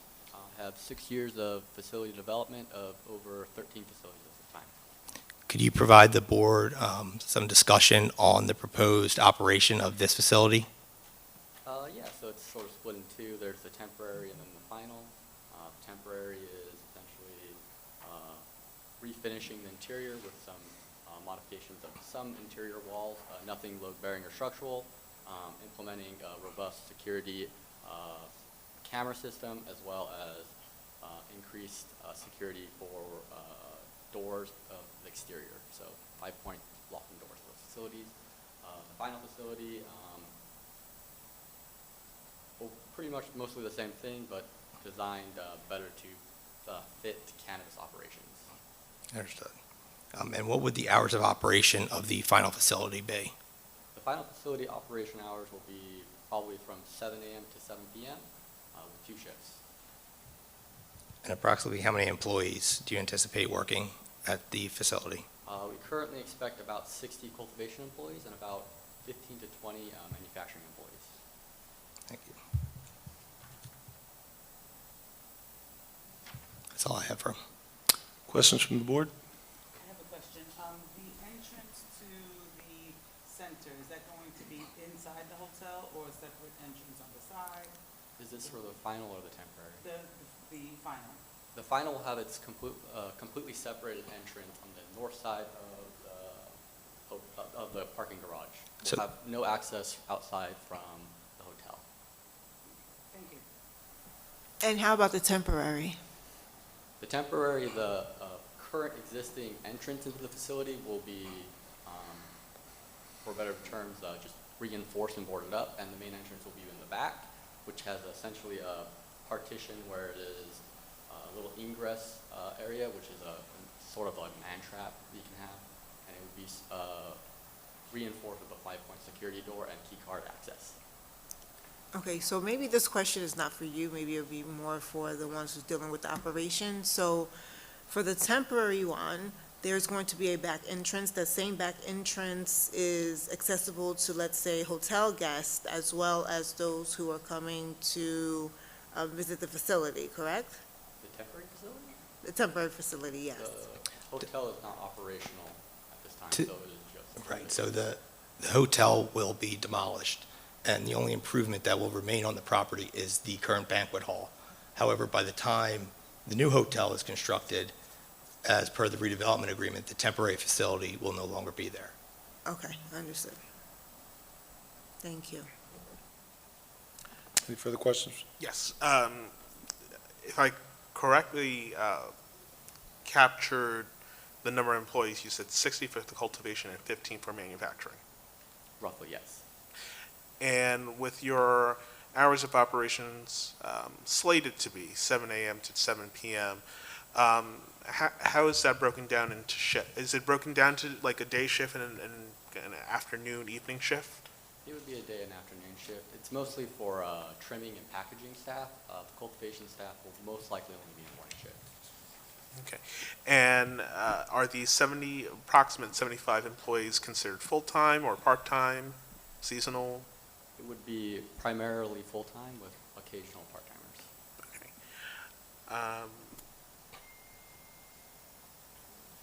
That's all my questions. Thank you. Other questions from the board? Questions from the public? Okay, is that your last witness? Yes, Mr. Chairman. Since we're going to go round two, would you like to reserve your summations for round two? Yes, Mr. Chairman, Okay. and we would ask to adjourn it without additional noticing. Okay, what I'm going to do is I'm going to ask for a motion just to document the record that we're going to put this off to another date. But I also wanted to share with you a couple of things. For round two, I think there's some information that your witnesses who testified very well today, I thought, they just didn't have. And you may want to have them from round two. One of them, I know Mr. Kenny testified about DOT feedback. All right, if you can provide those to Mr. Hatterer. Certainly. The letters that we're talking about. Also, Mr. Nona testified that he did not review prior surveys of the property. And I respectfully suggest that's important, just to see if there's any past surveys that show oil tanks on the ground.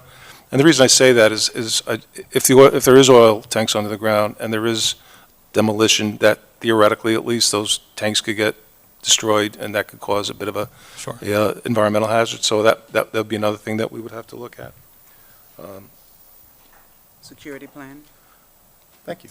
Yeah. Security plan. We will request the application that was submitted to the Township Committee with respect to the cannabis and provide those documents. Right, and there may be other things that we could think of. We'll go to Mr. Hatter to go to you. But I would like to have the licenses and the authorizations that Mr. Patel talked about. Give us copies of those for the record. And also the architects, and we thank him for coming here even though he traveled from India yesterday. If we have the architect's architecture report. Certainly. That would help us make a decision, hopefully for the next round. Okay, is that That's all, Mr. Chairman. Was there a missing operations report? I believe Mr. Nana testified that he would provide that as part of resolution compliance. Okay, all right. Would you like any more feedback from us, Mr. Constable? This is... You got it? Yep. All right. What I'd like to do is I'm going to ask for a motion. The counsel for the applicant and the board have mutually agreed to table the application to another date to provide one of his witnesses for another chance to testify and obtain records that the board will need to perform its assessment. We'll figure out what that date is down the road. We'll have our staff reach out to you, sir. I'd like to make have a motion that the matter be tabled to another date. So moved. Second? Second. Roll call, please. Ms. Frazier? Yes. Mr. Lee? Yes. Mr. Lewis? Yes. Ms. Bowser? Yes. Ms. Ricketts? Yes. Mr. Miller? Yes. Mr. Cohan? Yes. I'm sorry, Chairman Johnson. Yes. Thank you, Mr. Costa. Thank you, Mr. Chairman. Thank you. Planning board. All right. You want to just go through? Get this, or take a break? Go through, all right? All right. Mr. Hale, we're going to take your application next. It's 5 to 9. Will you have enough time for that? Because, you know, we're wrapping it up at 10, so. No, go through it. Oh, I'm sorry, Mr. Hale. We're going to take a 5-minute break. That's fine. Okay?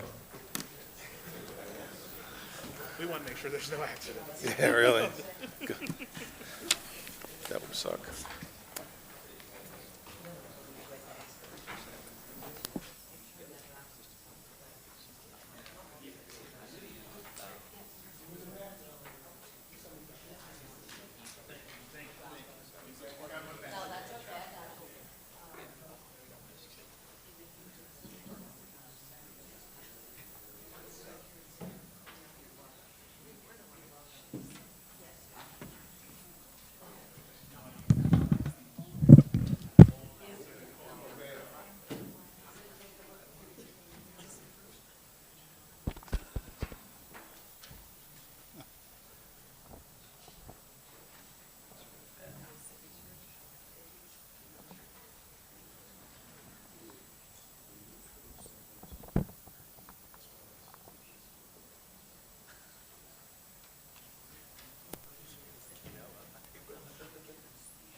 Planning Board is reconvening after taking a break.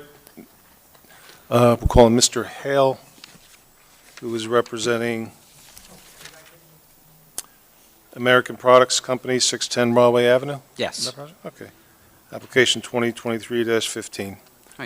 Good evening, everyone. Stephen Hale, representing the applicant, American Products Company. Great to see you all, and again, thank you for staying late after the first case to hear us this evening.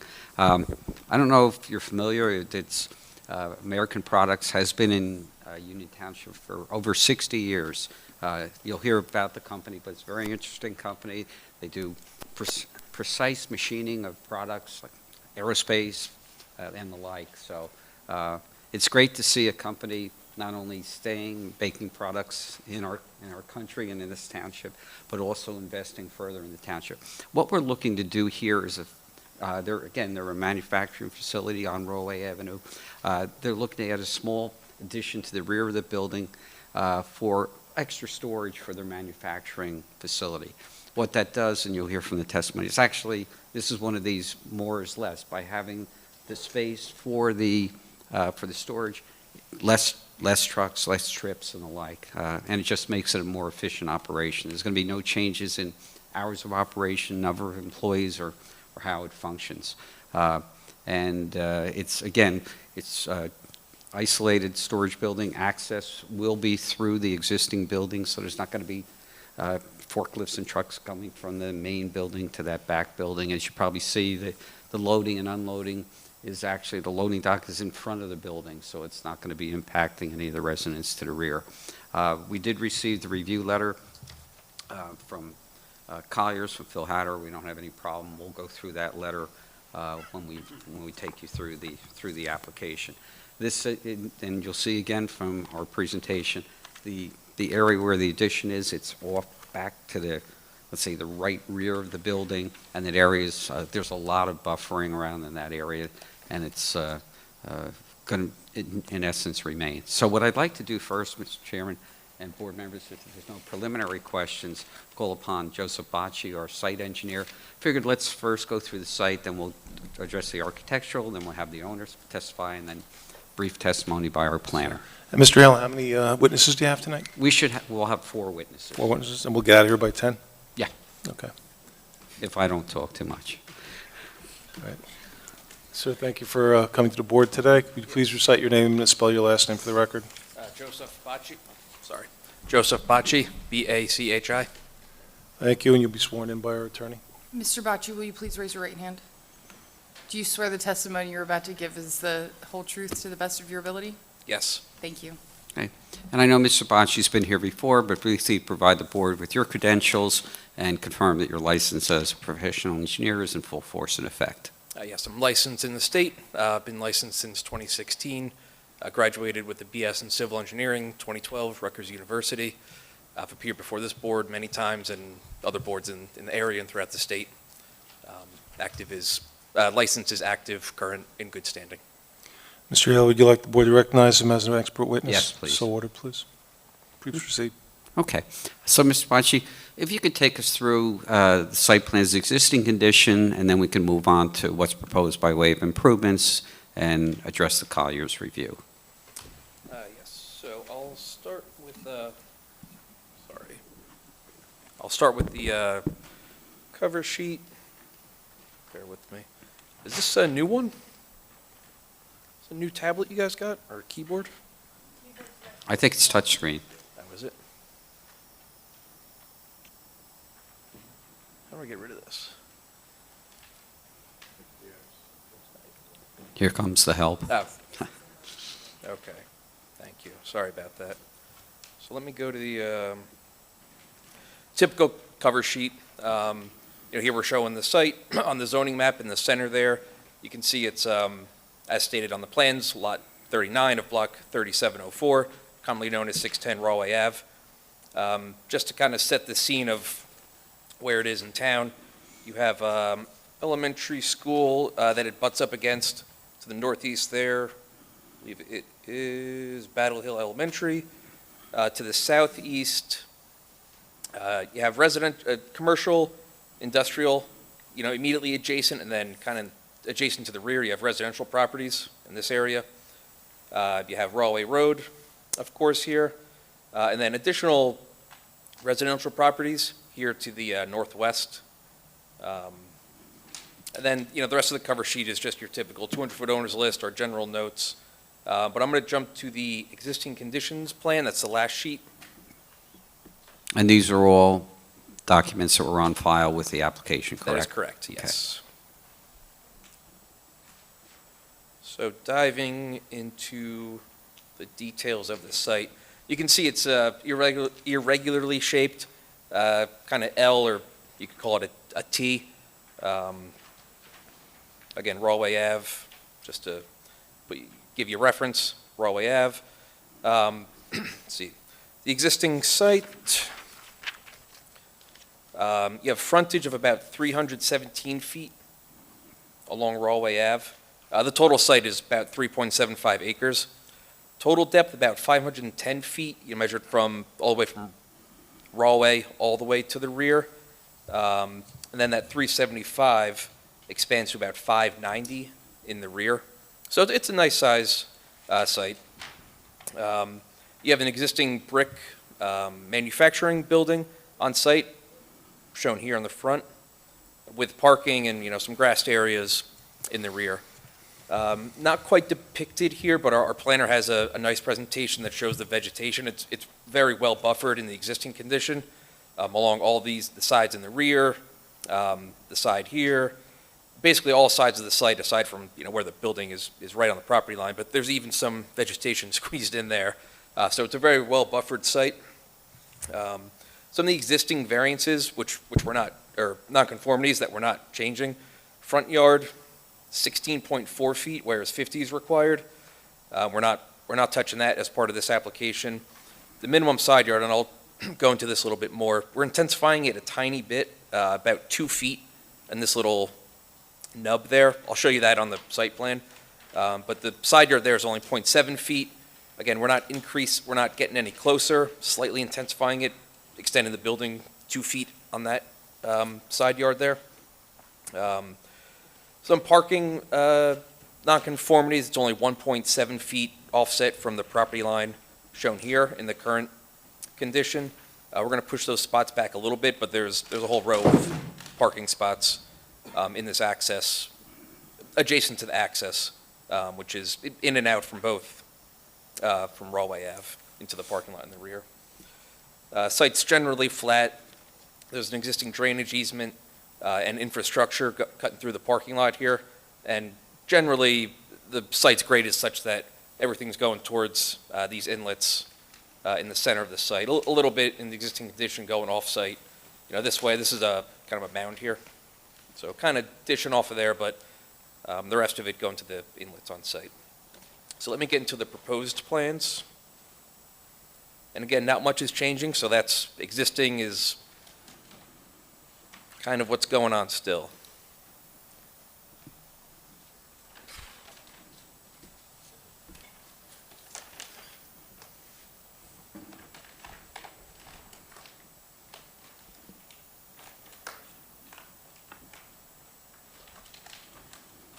Sorry, I'm not good with the touch screen. All right, so this is now, we're on sheet 2 of the plan set. I'll zoom in a little so you can see where the main proposed changes are. We have this 9,904 square foot addition to the building. It's just a nice, square building going basically into the, where the existing, a portion of the existing parking lot was. The minor side yard intensification I mentioned, you got the 0.7 there. And the building's coming up, proposed to come up this way. So it's really just this small 2-foot section. Then the property line expands out and we're in conformance in this area. And that's all landscape and will remain landscape? Correct. Or existing trees and vegetation? That's correct. Okay.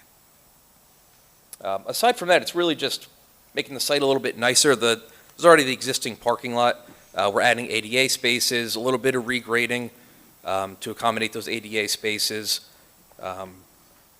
Restriping. It's currently, not all the spots are striped on site. There's some spots striped adjacent to the building. But we're going to restripe the whole lot. And that's essentially all it is this addition from a site perspective. It's not too much an addition, and some parking lot improvements are proposed. In terms of operations, they're not going to change much. I think Mr. Hale did a nice job explaining what they do. They manufacture, these very precise, critical components for aerospace equipment and, planes and such. They have roughly as many as 85 employees on site, but it is in shifts. So they have their day shift, 7 a.m. to 5 p.m., about roughly 60 employees. We can get you more precise numbers, but roughly 60 employees on the day shift. And then a night shift, they overlap a little bit, but that's generally 5 p.m. to 3 a.m. That'll only be kind of a skeleton crew of 10 employees at that time. In terms of deliveries, they have 2 to 3 tractor trailers for coming into the site. That's right off Rowe Ave in this area. They have room inside the facility that the trailer, comes all the way in. So, it's not sticking out in the road or anything like that. That's for metals and different materials that they need. For shipping the parts out, they typically use a van or USPS. It's a small piece. It's not huge piece of equipment that they need tractor trailers to ship it out. And that'll happen several times a day, but it's not big. Like I said, van, USPS. What else do we have? Garbage is collected. They just have a 4-yard dumpster in the rear. We will include an enclosure per the Collier's letter. For trash enclosure, that comes 2-3 times a week. Nothing excessive there. And basically, they're running out of space for their raw materials and their final products to store on site, and that's why they are seeking this proposed addition. They have some, they've had to use some outdoor storage, which is not ideal for them. Not trying to do that. They want to do it the right way and get a real building in here in addition. I'll go to sheet 3, which is grading and drainage. Very minor improvements there. Like I said, grading for ADA spots. There's a little more detail in the bottom left in this area. Curb and sidewalk, there's grading associated with them, but we're keeping it relatively flat, just a little pitch for stormwater. And then in this area, stormwater was flowing to the parking lot here to the west. So we had to depress areas and get a couple inlets in there, and that's tying into the existing drainage infrastructure that's within that easement I previously mentioned. So very minor, no changes in the front or really side of the property, just some minor grade changes back here and a little bit of a drainage improvements. Only adding 43 total square feet of new impervious. It's a de minimis amount. And we're actually reducing the motor vehicle surface, which is stormwater that typically want to be, the state likes to have treated if you can. So we're actually replacing that with clean roof runoff. So that's a net benefit in terms of stormwater management and treatment. And then we have a next sheet. We have a lighting plan and landscaping. We don't have any proposed landscaping on here. It's, like I said, very well buffered with vegetation. We have, I think it's 3 25-foot-high pole-mounted lights in the parking lot here, here, and here, and then 7 building-mounted lights along here. Complies with the ordinances and provides adequate lighting for the site. And that really sums up, the plans that we've prepared. You touched on one of the comments. So you have any problems or issues complying with the November 2nd, 2023 letter from Colliers? No issues. Happy to work with Mr. Hatterer as usual. Okay, great. I have no further questions at this time. Mr. Bocci? Thank you, Mr. Hatterer. Questions from the board? Yes, can you point out where Battle Hill School is located? So on this site, it's on this plan back here. Let me go to the cover and I'll. And you say there's an existing fence there? Fence, and it's really well buffered. Okay. Or And how long plan- is construction going to take place? Is it going to be disruptive to the school? I wouldn't imagine so. The school is actually, the building itself is up on this, I can't quite read that street. Killian? Killian, yeah. Apologies. Closer to Killian. So this is like kind of open field. They might have, don't recall off the top of my head, maybe, baseball or soccer field back there. So I wouldn't anticipate it. I wouldn't anticipate long construction for this. It's a pretty, architect, you could probably expand on it a little more, but it's not a complex, it's just a big box, essentially. Pretty simple, not a lot of interior finishing required, so I think it would be a pretty quick construction. Thank you. Yep. Other questions from the board? Questions from the public? Mr. Hale, your next witness. Yes, I'd like to call upon Frank Lawrence, our architect. Thank you, Mr. Bocci.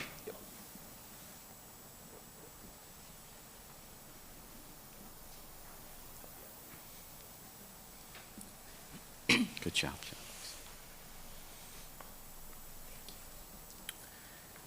Mr. Lawrence, please recite your name, spell your last name for the record, please. Yes, my name is Frank J. Lawrence, Lawrence.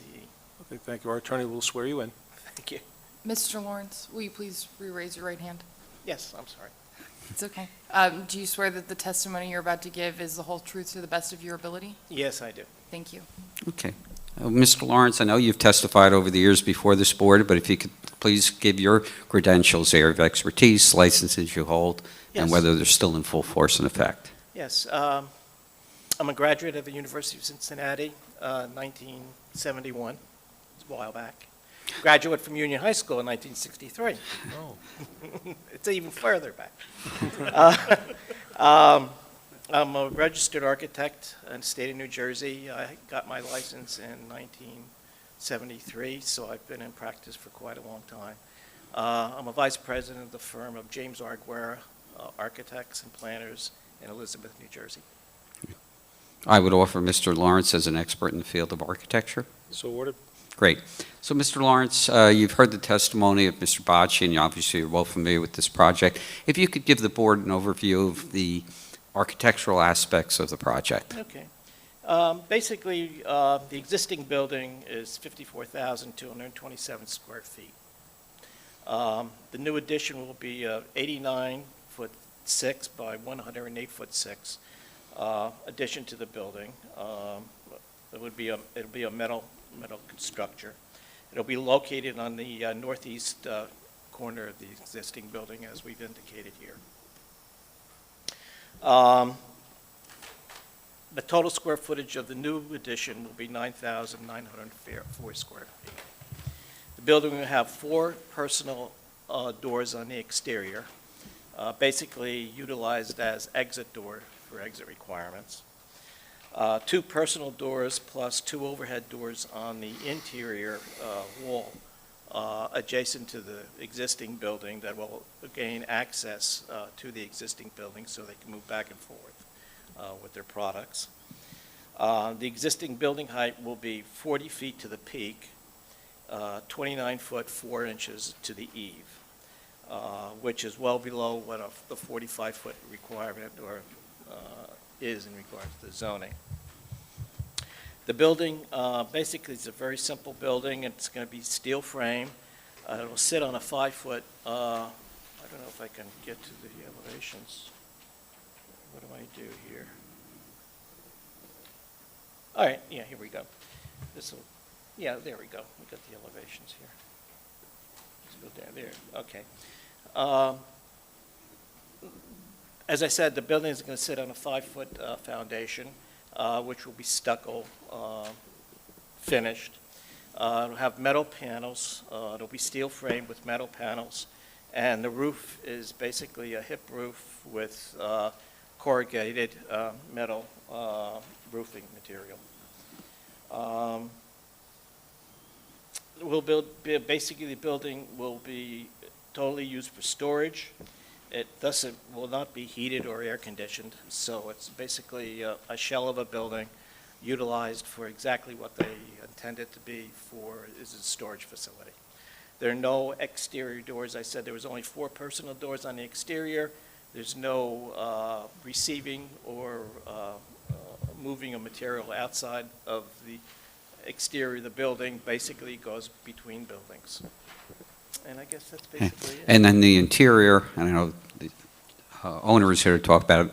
Assume there's going to be, I think we talked about a basic racking system for the. Yeah, basically, it's a simple storage facility. The means of storing their product would be on shelving, racking systems, and there'll be forklifts that will go inside the building, nothing on the exterior of it, but inside the building to gain access to the materials that they're storing.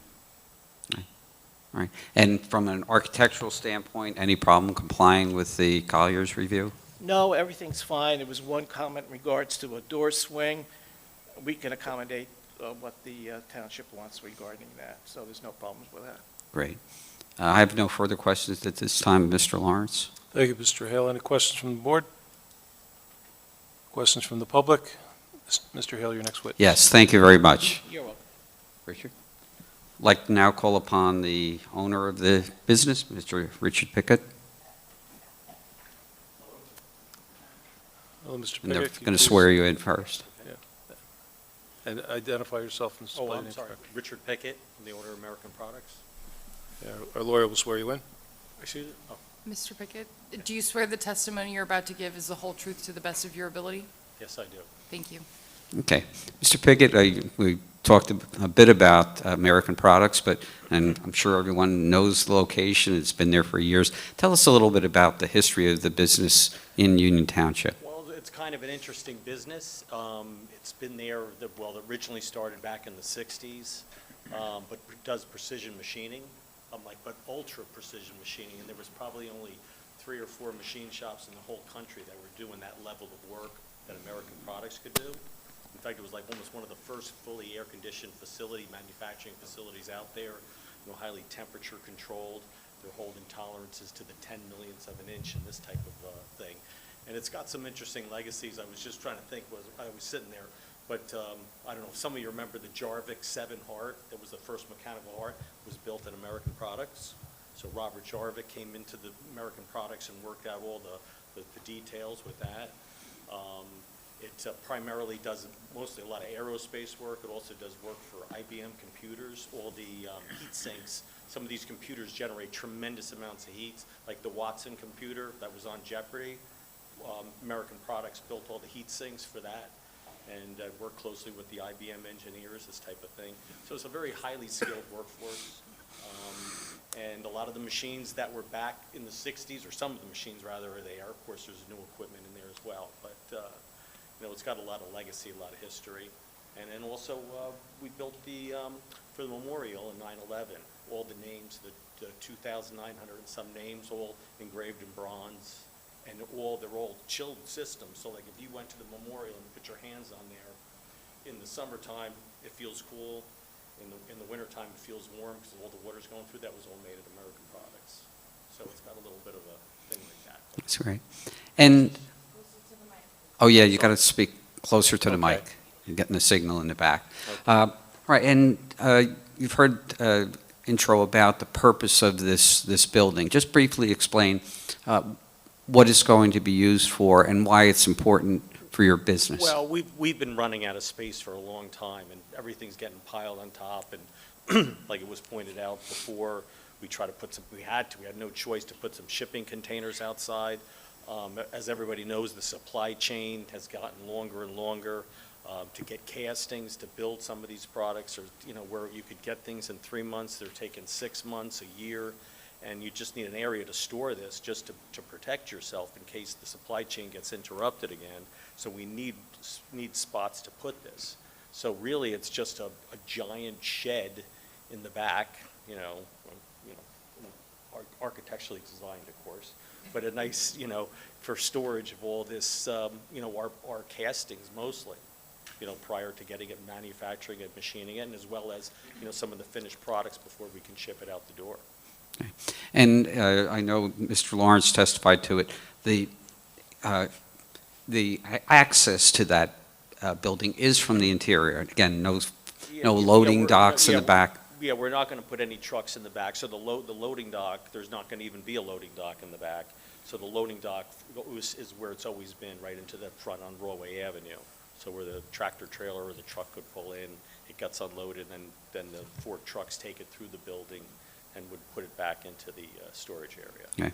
And I know Mr. Bocci explained about the employees, I assume and the hours of operation, that was all accurate as far as your business? There's about 80, I just called the other day, I think it was 83 employees or something like that, and maybe 15 or so are night shift, remainder during the day, and then there's like a couple, there's a little bit of an overlap, just so the people at night know what the people in the day were doing, that type of thing.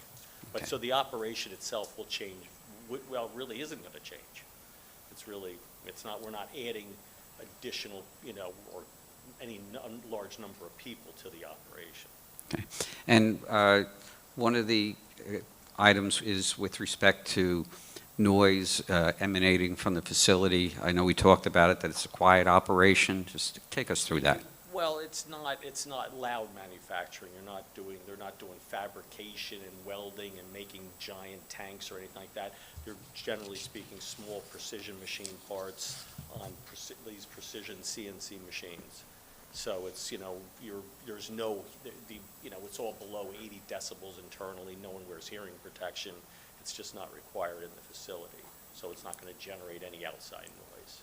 And I know and you'll, obviously, the board is going to see the photo or the array from our planner, but there's extensive landscaping buffering, particularly the area where the addition's going into the rear. We're talking about adjacent to the school. That's all going to remain, correct? Yeah, no tree is getting cut down, I'm proud to say. And if the neighbors came over and one of the neighbors was here and I just said, hey, if there's any issues, just come over and talk to us, and we're happy to plant some more trees if they need it. But there is quite a bit of vegetation there. You can't see any, if you're in the back parking lot, certainly during the summertime, you can't see any, with the leaves on the trees, you can't see anybody. Okay, great. I have no further questions at this time, Mr. Pickett. Thank you, Mr. Hale. Questions from the board? Yes, are you going to get rid of or discard the existing storage bins that you have back there? Oh, yeah, definitely. Thank you. And by the way, I know there was a question I forgot to ask Frank. Approximately how long would you expect construction to take?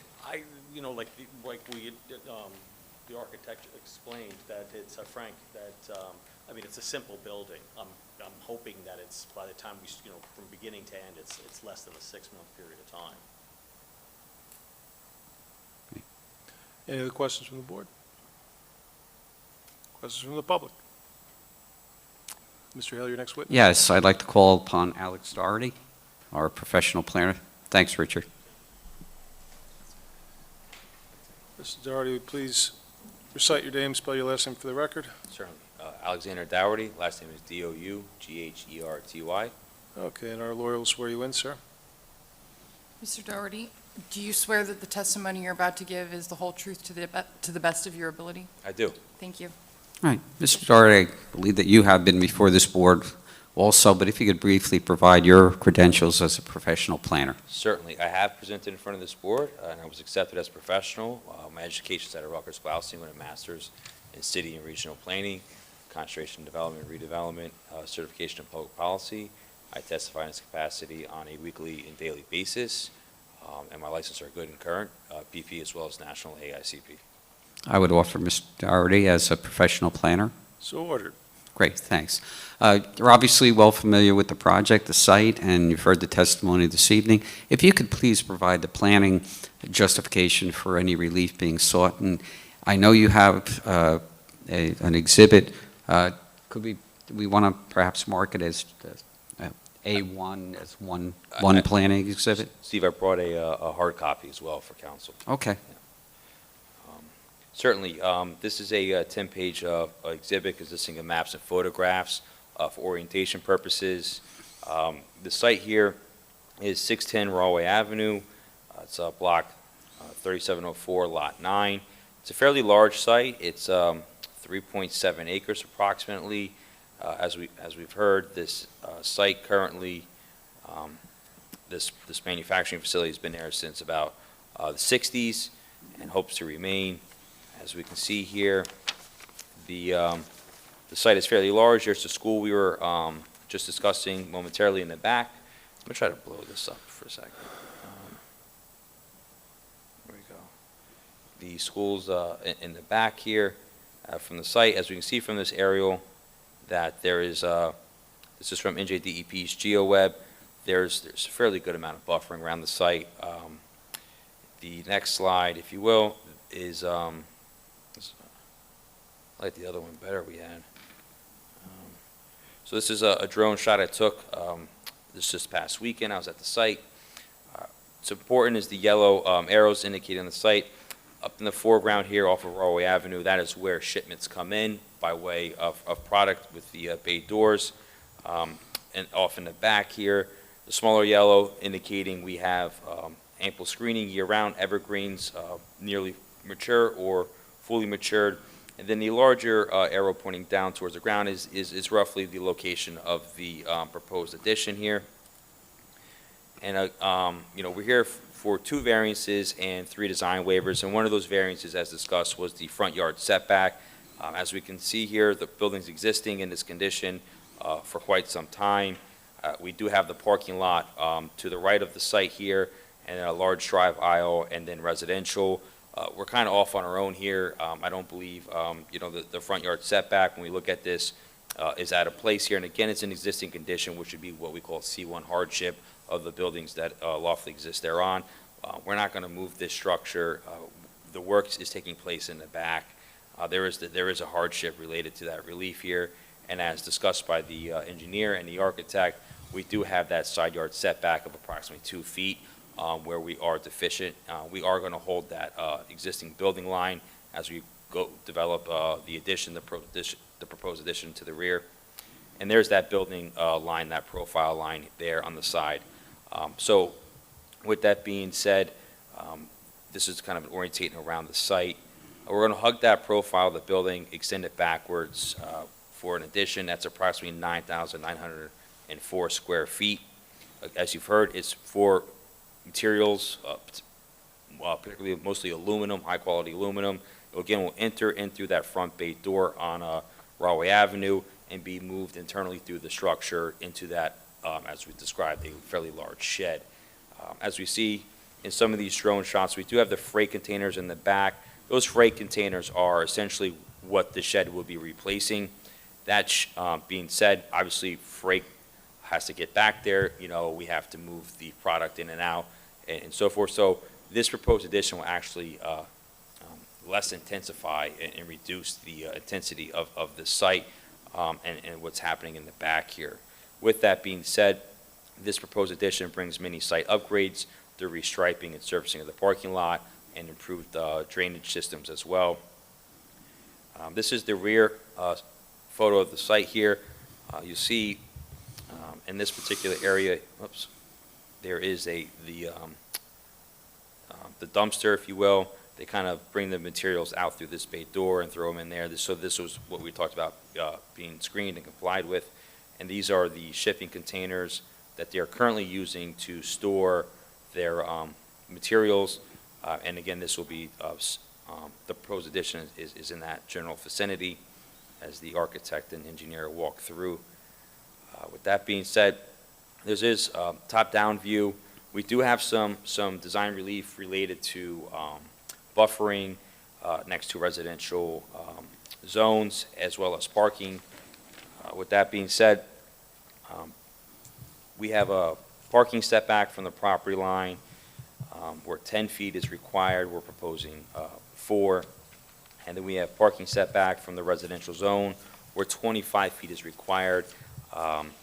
And the the engineer's report indicated 17.8. This was we also have the parking along the drive aisle that has existed there. So that existing was 1.16. We're going to move that away and bring it to 4. So we're going to reduce that impact there. But nonetheless, the general rear parking, if you will, We'll have a distance between the school area of 17.18, and as we see through the aerials, it's fairly well screened. There is no really definitive parking stalls, as you can see through the exhibits here on the site. But what's most important is when we look at where the proposed addition is going and being located in the rear of the school and the dominating residential character of that neighborhood in the rear there, we'll kind of less intensify that rear by getting those freights out of there, not needing to come back there by way of freight and storage. This will all be done internally through the site. As far as the screening, again, I took this photo through the drone this weekend. As we see, many of the leaves are down. This is a well-screened property from the rear residential as well from the school and soccer fields. And again, we have ample buffering here. As we've heard, the noise is all internal to the site. It's a very quiet operation. We're not generating any new employees. And then this is really where the new design waivers are being requested as far as relief being sought from the parking next to the property line as well as the residential is this fairly large drive aisle. With that being said, talking with the applicant, and as a planner, one of the things I'm concerned about here is any impact to these residential dwellings that, as we see, the fence is fully engulfed in vegetation. But as far as talking to the applicant, the daytime parking would take place here. That's not to impact the residents, with headlight glare and noise and so forth in the later shift evenings. And those 15 employees would be parking probably in the rear away from the residential and center into the rear of the site as to not have an impact here on those dwellings. But again, that's a condition that has been associated with the site for quite a while, and that is at 1.16. We're going to move that off that fence line to 4 feet. So we're going to give them a little bit more a distance between there. With that being said, the last slide here is just for orientation purposes. We have the one drive aisle in. It's fairly large, and we see we have a truck parked in the front there to give you some idea of just how large that drive aisle is. And then we have the loading bay up top off of Rawway, where all shipments and deliveries will be brought in through that facility, no longer needing to go and bring materials up the drive aisle with the freight containers in the back, and the addition will be into the rear. And then these 4 houses here would be the design waivers we're seeking. But with that being said, looking at this application and the back of the napkin approach here, the minimum lot area is 80,000. This is 163,631, so it's 2 times the zone requirement. Maximum building coverage is 50% allowed in the zone. This will be, with the addition, 39.19, so well under the maximum building coverage allowed. The maximum lot coverage here is 80% for the zone. We're at 70.81. So as far as an intensity, what we would see in this the CI zone here, we're certainly well in the parameters of what the zone requires. With that being said, we're really seeking some design relief here, existing variance, and that side yard setback is really, as we heard, is 2 feet. That ample side yard setback is when we look at that, 25 feet is required. If we look at sheet 2 of the engineer's report, I think we're in excess of 37 feet when the side profile of the building continues. Once you break that little 2-foot area, predominantly this larger shed addition in the back has a side yard setback of just over 37 feet. So the side yard setback is 25. I believe we meet the intent of that. Again, it's an existing addition for aesthetic purposes to hug that profile of the structure. When I look at this collectively with the design waivers and the existing variances, we could classify this as C2, though waivers are not seen as variances, but the C2 is the flexible balancing. The positives outweigh the detriments here. Given this project, I believe will promote and the revitalization, which is a key goal of the city's master plan. The project will improve the aesthetics of the site and add value and quality to the area. While new surface paving and striping will have the elimination need to store in freight containers in the rear of the site and intensify that. The project will reduce the need for the continuation of the need for shipments of materials, as again we'll have long-term storage of these materials. The project will reduce the exposure, if you will, to the market supply chain and the logistics issue for the highly skilled and high-demand products that this facility produces on a global scale. The project will ensure continued retention of employment of the nearly 85 local employees to the area. The project will ensure, will not require additional staff. But again, this is rather just hedging the market and having that overhead storage. As we've heard, shipments and logistics have gone from 3 months to 6 months. If this continues, this may be even longer. So these high-quality products, we're trying to hedge that market. I took a look deeper into the 2001 master plan and the economic development plan. Some of the information coming out of there, and the goals were attracting investment to increase Union's economic base and employment within the town. On page 25, it identifies this industry as a part of the makeup for the 1/3 of the employment for Union Township, with the highest wages of $97,421 for professional and technical industry. And as we've just heard, this is a highly skilled industry. So this is one of those employment centers that Union Township calls out and is proud of. The site, I believe, is particularly suited for the use. As I've stated, it's well within the confines of the bulk standards for permitted uses and the limitations as far as lot and building coverage. I believe when we look at this, it puts the advances purpose of municipal land use law, purpose A, G, I, and M. When I look at the negative impacts here, I believe none of the variances and design waivers will cause substantial detriment to the area of the zone plan. The proposed addition is used for storage of material, and it's certainly not over for newer development projects that will come out, and that would add more employment and intensify, or by way of adding more shipments. This is to get all of our shipments in now and kind of, utilize those products to be produced in site. When we look at this, the site is well buffered with year-round vegetation and screening. The project reduces demand and the intensity of the site with the ability to store these products and overhead. When we look at the project itself, it will be reducing the intensity of that drive aisle with these 4 neighbors here on the screen by way of bringing freights and shipments to the rear of the site. Again, the noise is reduced, it's inside noise. I believe we have improved drainage and stormwater management as discussed by the engineer with the easement access across the site, adding in the other 2 stormwater divots and collecting that, as well as the improved rain runoff from asphalt to the rooftop for that net gain of a benefit to the surrounding residential and school properties to the rear. When I look at this, this is a business that operates around the clock, about 20 hours a day.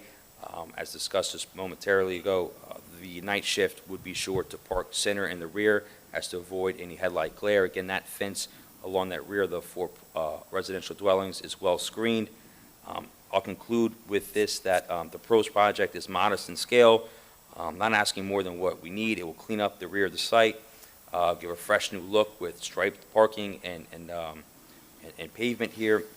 And when we look at this, this is a long-standing property, and most of what we would be concerned about from a planning standpoint exists there today. The parking next to the property line, the drive aisle. What we're doing here is we're going to eliminate a lot of that by way of the intensity, not needing to bring that in there through that drive aisle, and we're going to clean it up and give them a little bit more space and distance. With that being said, there's a lot of positives that comes with this application, in the application as well. Again, reduces the intensity by way of these shipments and moving parking stalls away from the property line. With that said, I believe the board can move favorably on this application, that there will not be a substantial detriment. This is merely overhead to hedge itself against logistics and shipment supply chain issues for a long-standing employment center within Union Township. Thank you, Mr. Doherty. Thank you. No further questions. Any questions from the board? Questions from the public? That's your last witness, Mr. Hale? Yes, Would Mr. you Chairman, like- no further witnesses Would you at like to this sum time. up? Yeah, just briefly, again, it's great to see this investment. It's a very interesting business. They've been obviously a staple in Union Township for many years, and it's nice to see them making, again, this further investment, and it'll make it more efficient, and we would look forward to the board granting this application. Okay, thank you, Mr. Hale. I'll take a motion to approve application 2023-15, American Products Company. Mr. Chairman, I move the application be approved, subject to all of the requirements in the Collier's memo. Second, please. Second. Roll call. Ms. Frazier? Yes. Mr. Reed? Yes. Mr. Lewis? Yes. Committeeman Bowser? Yes. Ms. Ricketts? Yes. Mr. Miller? Yes. Mr. Holohan? Yes. Chairman Johnson? Yes. Well, thank you very much. I You're appreciate welcome, your time, staying late this evening, and happy Thanksgiving, everyone. Thanksgiving, all. There being no new business, I'll take a motion to adjourn. All in favor? Aye. Opposed? Oh, I'm sorry. Come on, Mike. Oh, come on up. Oh, this is for you, this is yours, by the way.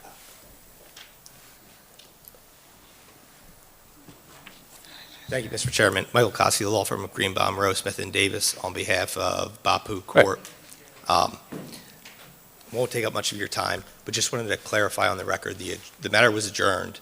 Yeah. Just wanted to confirm that it was adjourned to the December 18th meeting, subject to the applicant providing all the documents. Diane?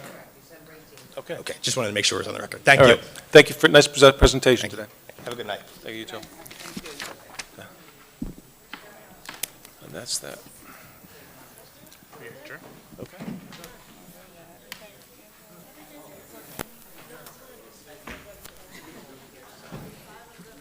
Okay. Happy Thanksgiving.